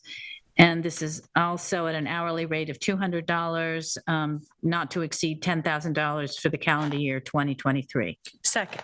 All in favor? Aye. Aye. Passed and carried. Resolution 2023-240 is to retain outside counsel Devitt Spellman Barrett LLP. This is 175 Atlantic Avenue LLC versus the Zoning Board of Appeals. And this is at the same hourly rate of $200 per hour, not to exceed $5,000 for the 2023 calendar year. Second. All in favor? Aye. Passed and carried. Resolution 241 is to retain outside counsel Devitt Spellman Barrett LLP. This is Bistrian versus Town of East Hampton. This is in the matter of Bistrian Land Corp., Bistrian Farms Corp., and Fireplace Development Court versus Stephen Lynch, Superintendent of Highways for the Town of East Hampton, Larry Cantwell, Supervisor for the Town of East Hampton, and the Town of East Hampton. This is also $200 per hour for not to exceed $5,000 for the 2023 calendar year. Second. All in favor? Aye. Passed and carried. Resolution 242 is to retain outside counsel Devitt Spellman Barrett LLP, Gerbino versus Town of East Hampton. And this is, again, at a hourly rate of $200 per hour, not to exceed $10,000 for the calendar year 2023. Second. All in favor? Aye. Aye. Passed and carried. Resolution 243 is to accept an undertaking and security for urban renewal parcel 183 in SP 4-2. And this is, the applicant is Brooklyn Timber LLC and Lighthouse Land Planning. And this is UR parcel 183 SP 4-2 and Suffolk County tax map number 0300-95-4-21.001. The amount of the check is for $9,000. There's actually two checks.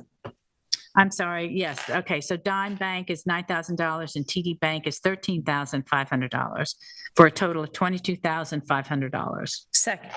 All in favor? Aye. Passed and carried. Resolution 2023-244 is to accept a road widening easement for urban renewal parcel 1 EH7. This is, the grantor is Intensive Precision, and it's at 1 Wooded Oak Lane Road in East Hampton. Second.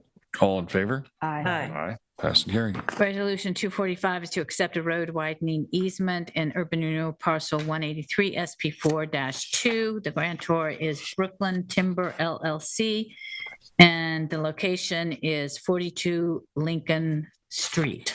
Second. All in favor? Aye. Passed and carried. Excuse me. Resolution 246 is appoint police officer in the East Hampton Town Police Department, Eric Cobb, and that is at an annual salary of $58,563.16, 12-month training step, and that would be effective February 12th, 2023. Second. All in favor? Aye. Aye. Passed and carried. 247 is Lieutenant Toya and Lieutenant Tierney training, and that is for training for the supervisor leadership mentoring training sponsored by Pangaro Training for Police held at A Plus Technology Security Headquarters, Bayshore, New York, February 22nd and February 23rd, 2023, and not to exceed amount of $600. Second. All in favor? Aye. Aye, pass carried. 248 is pay attorney registration fees for Assistant Attorney Hope DeLauder, and that is in the amount of $375. Second. All in favor? Aye. Aye, pass carried. Resolution 249 is night shift reimbursement for Rachel Cruzen, a volunteer firefighter at Town of East Hampton, and that is in the amount of $1,197.74 for overpayment of night shift health care coverage. Second. All in favor? Aye. Pass carried. 250 is to retain Kaplan Kirsch for 2023 as outside counsel to represent town aviation matters. And that is in an amount not to exceed $40,000. Second. All in favor? Aye. Pass carried. Resolution 251 is a budget modification for the airport for 2022, and that is moving $11,000 from full-time salaries, $2,500 from overtime, $1,000 from fixtures and furniture, $500 from office equipment, $2,000 from computer equipment and other equipment in the amount of $1,250 for a total amount going to outside professional of $18,250. Second. All in favor? Aye. Aye. Passed, carried. 252 is to increase the cap for Cooley LLP outside counsel for 2022. And that would be in an amount not to exceed $3,180,000. Second. All in favor? Aye. Aye, passed and carried. Resolution 253 is to accept proposal RFP EH 2023-101, professional surveyor services for beach survey work, tri-state planning and engineering, and land surveying PC, and that is in the amount of $37,100. Second. Excuse me. All in favor? Aye. Aye, pass and carried. Resolution 254 is to approve the installation of temporary sign, Pantaco Satellite Emergency Department. And do I have a second on that? Second. Any discussion? I think there was some comment by I actually gave you individual of the public. some revisions of that resolution too. There is. So you're right. I see it here. The language, I will read amended language, approve installation temporary sign, Pantaco Satellite Emergency Department. Whereas Stony Brook Southampton Hospital is building a freestanding satellite emergency department at 400 Pantaco Place. And whereas the organization would like to place a temporary informational sign measuring 72 by 40, which exceeds the dimensions of temporary signs as set forth in the town code. Such a sign to be in place during construction, therefore be it resolved, town board does hereby authorize the installation of temporary sign as described in excess of the size permitted in town code to be placed upon town property to advise the public with information on the construction of this important public building upon the town's property at 400 Pantaco Place, which shall be removed once the facility is completed. And John, you want to just explain for the public, given that this is town property, what town's exempt, but We're not constrained by the limitations in the code, but I thought you'd want to spell it out in the resolution if the board's inclined to do this, that it's an exception because of the fact that it's an important improvement in town and you want to provide the public with information. public benefit as opposed to a private contractor's construction sign, which obviously is a commercial enterprise. And Right. And it's solely not for the something you would do.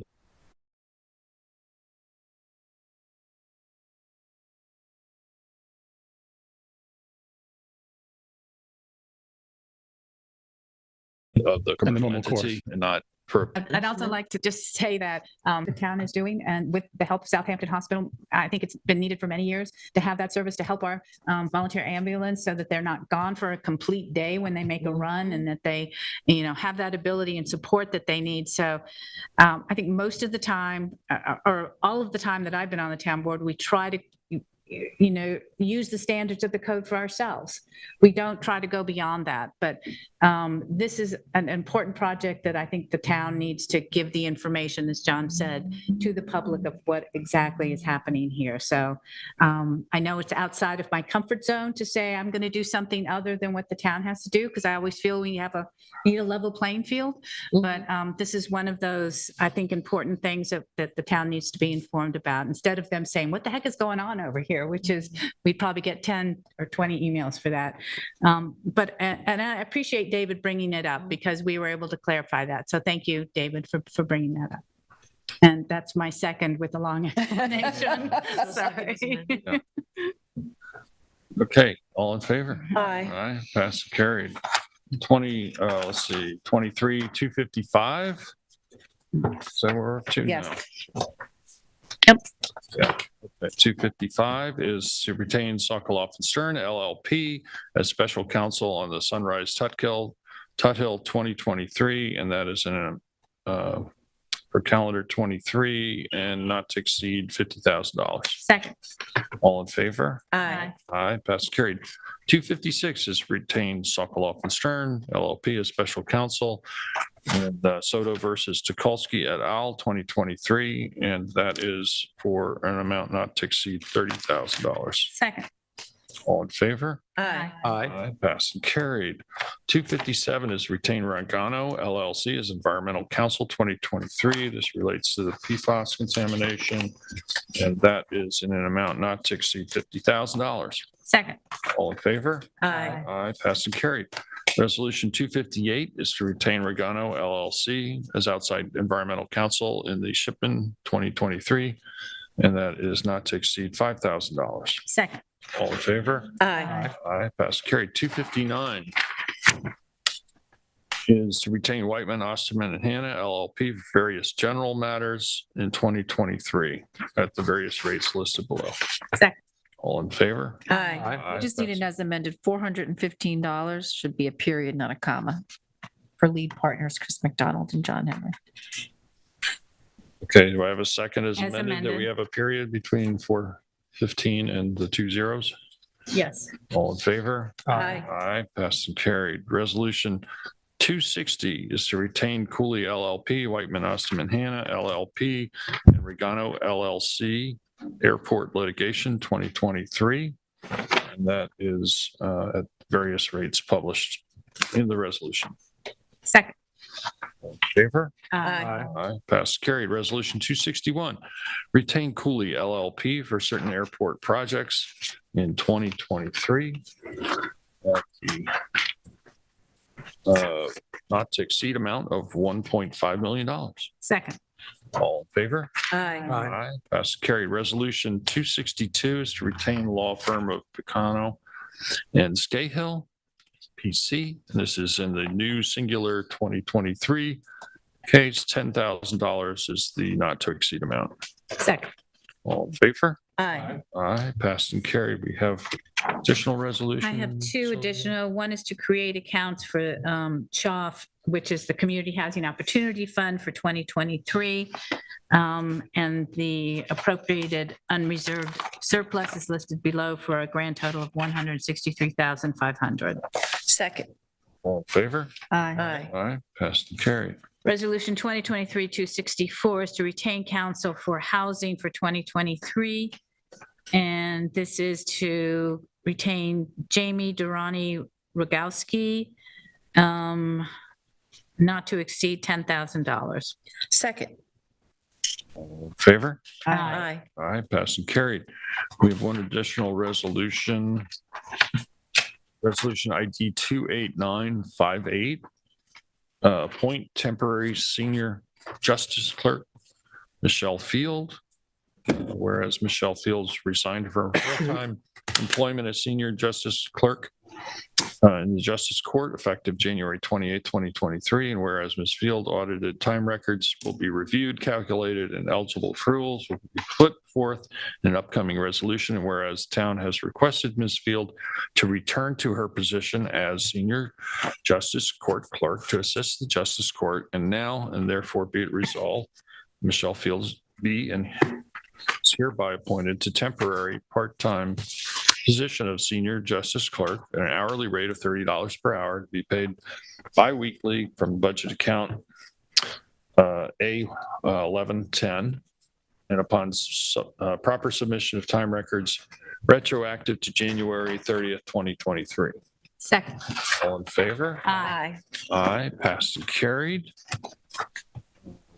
I'll entertain a motion to go into executive session. Make a motion to go into executive session for leases, personnel, CPF, and advice of counsel.